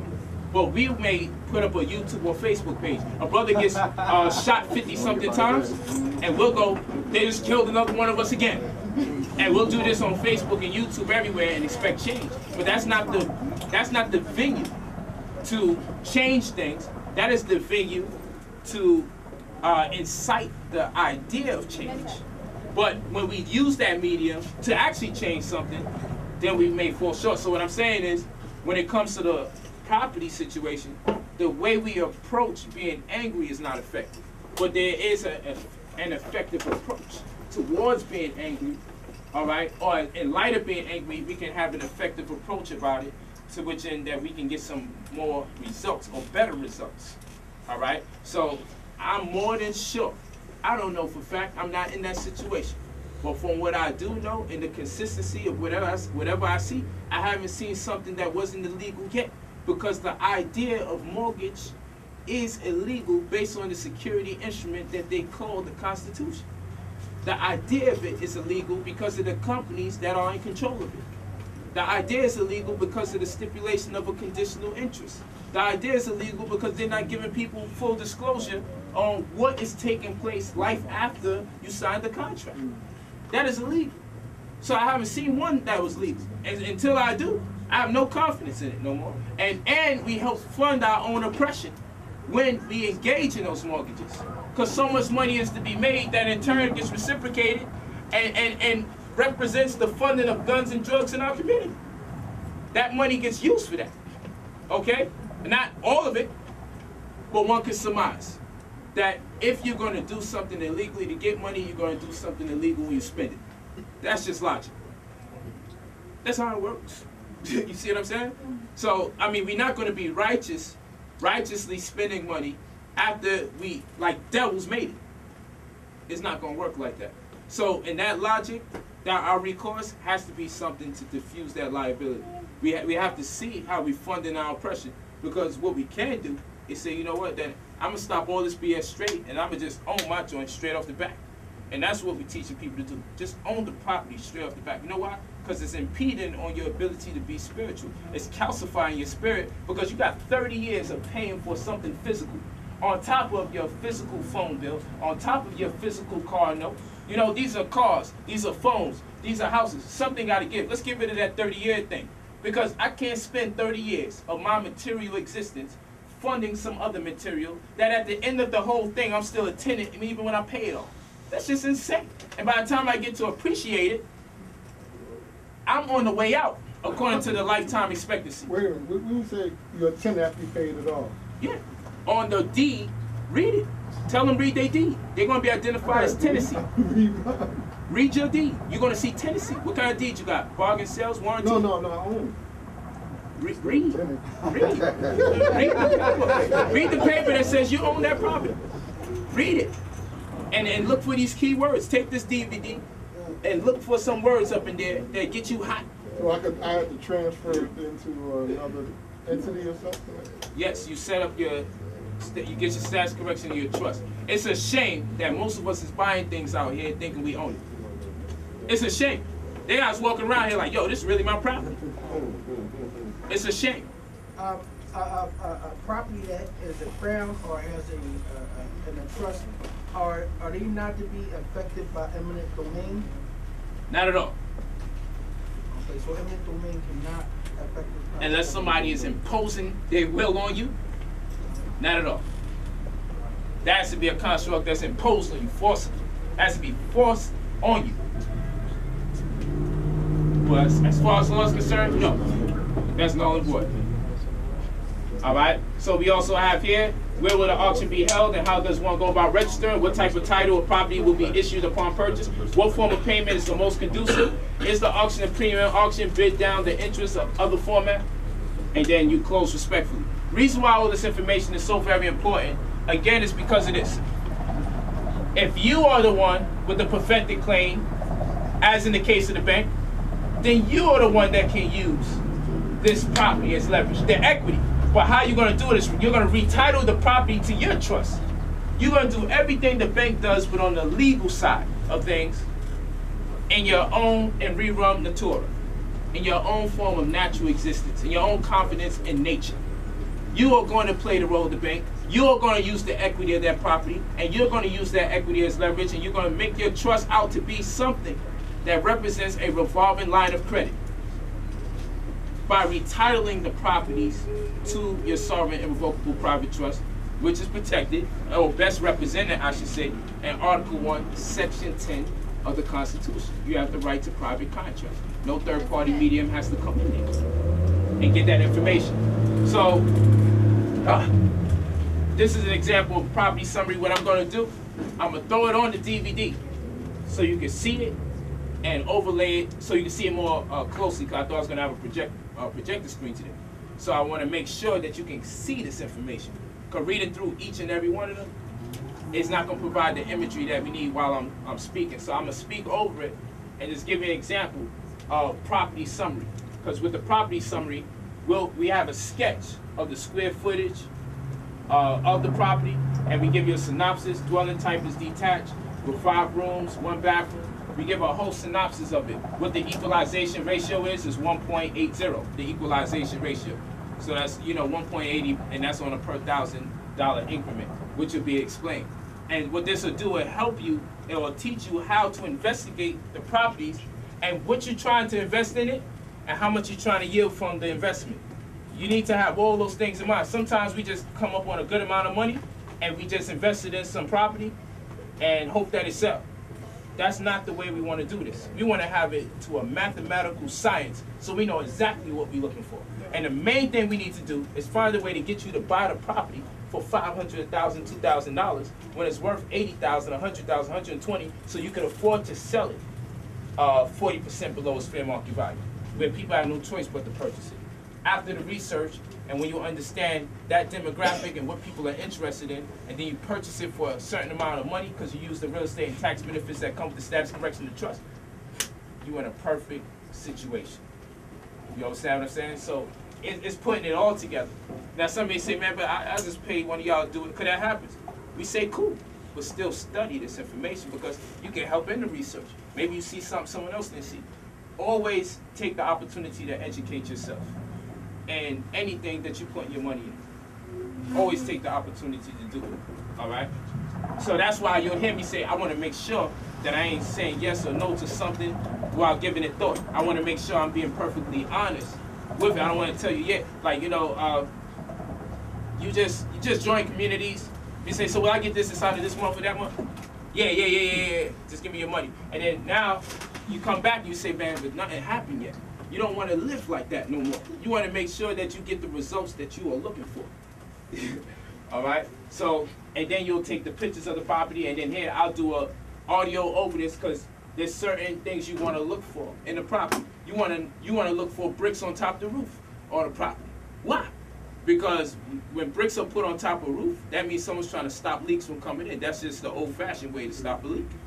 You know what I'm saying? Now, who gets on top of the roof? I don't know. But somebody's going up there, they're putting bricks in strategic places to stop the leaks. So you want to look for stuff like that if you in those property evaluation key 1 through 3. You are definitely looking for bricks on top of the roof. When you get to property evaluation key 4 and up, you don't really, there's really no bricks on top of roofs. Those properties are in different situations than people that own them. Those 1 through 3s though, they got some bricks on top of those roofs you need to pay attention to. Okay? You also want to see if it's metal lining in the walls. Okay, if it's brownstone, if it's not brownstone. There's reasons for these things. You want to make sure if there's mold in there, you know, you don't want to just go to Google Earth, which is good, or Zillow. That's real good too for some data. But you want to also go to the property and look and see what's going on. You want to be able to contact the owner.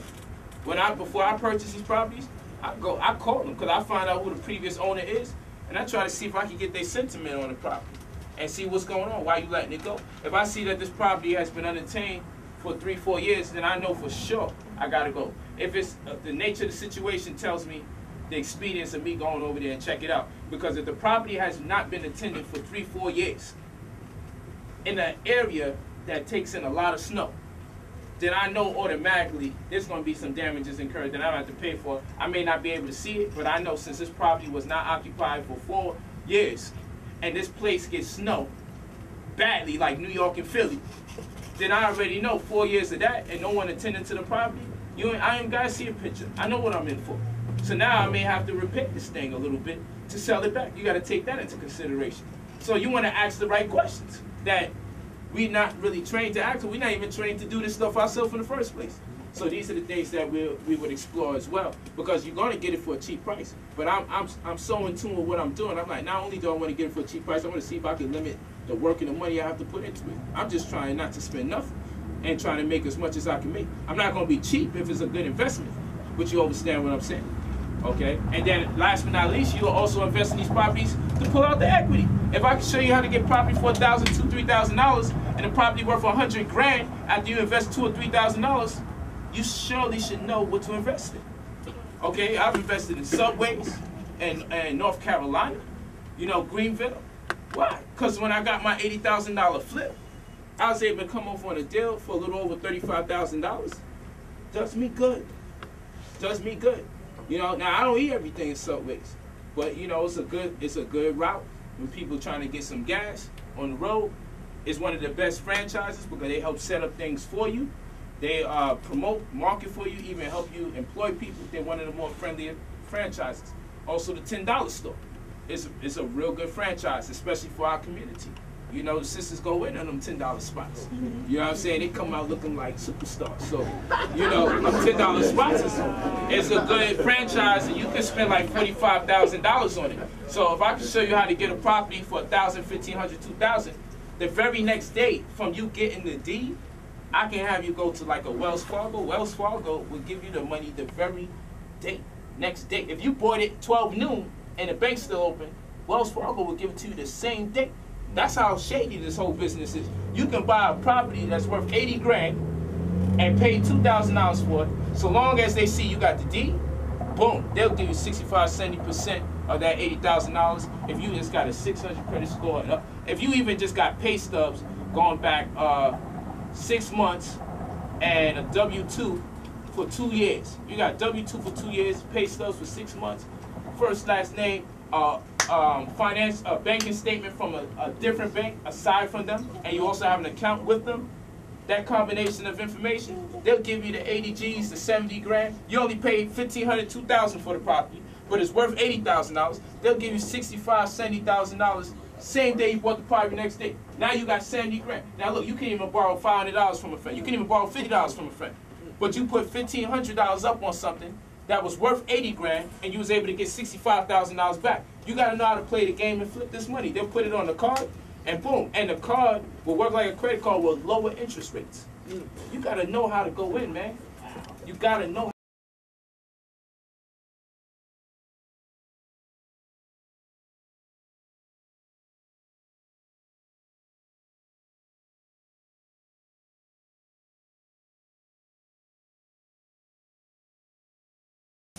You can get a certification policy with a UCC type of insurance company after the purchase agreement with the proper UCC one financial statement established on the purchase agreement. There's so many different ways that you can do this with the worst credit on paper and the situation will enhance your credit on top.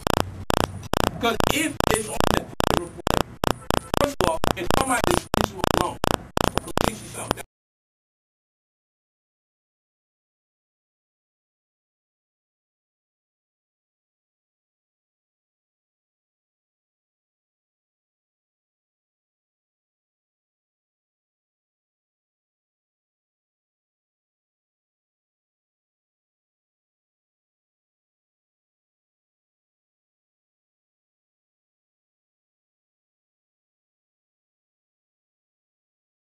$1,000 because, first of all, let's do it like this. If you own a property that's worth $80,000 with bad credit, in light of your bad credit, it's automatically going to affect your credit report for the best. Why?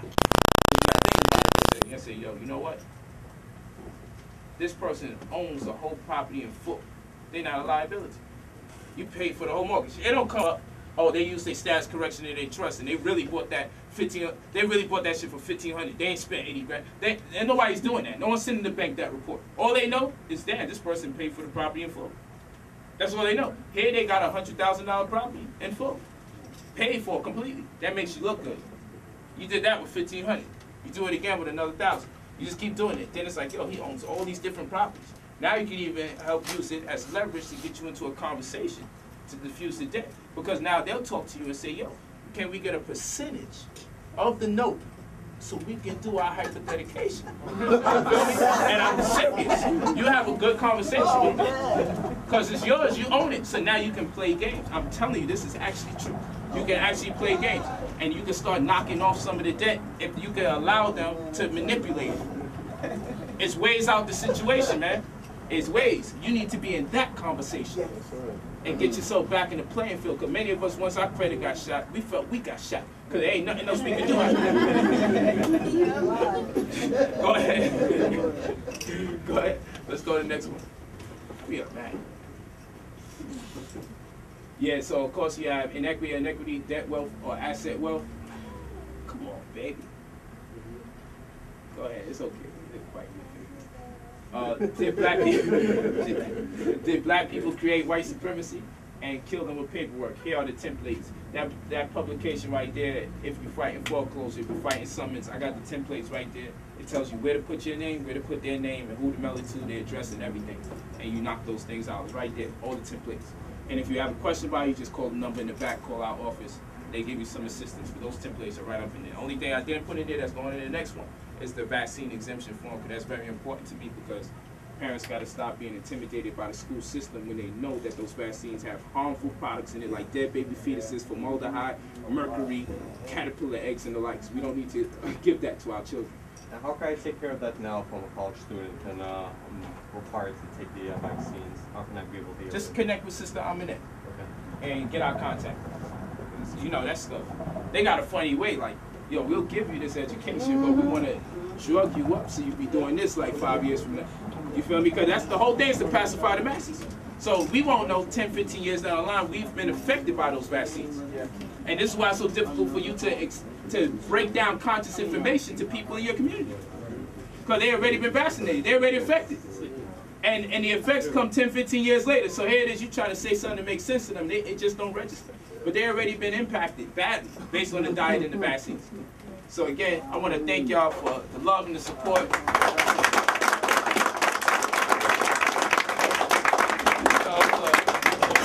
No, it's a long class. I'm long-winded. I thank BlackandNobel for letting me just go in as long. The tapes ran out, everything. The tapes got put back on. That's running again. Oh, that's cool. So we have food here. Help yourself.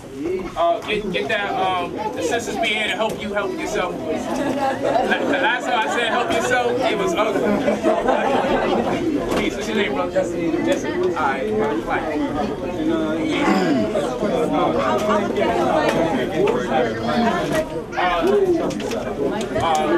join the community, and then in addition to that,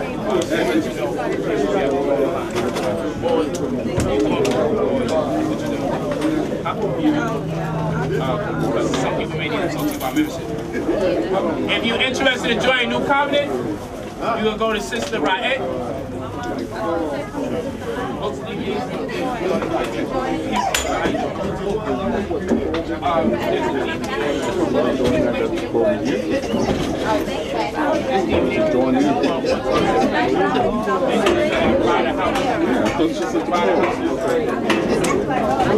And the real estate of legal fiction.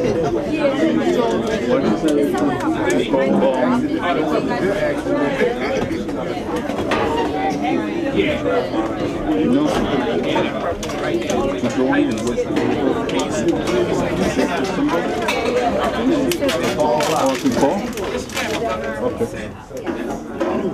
Excuse me, right?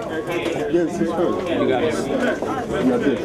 You spoke to her? Yeah. All right. I got the information. It's on the website. It's on the website. What you think?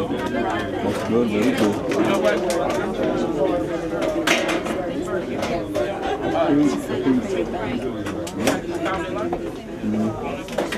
Go to Raed, access and text. Good information, right? The banks want to make money off of you. So they give you a home loan. That's why I made it. Give me your home loan.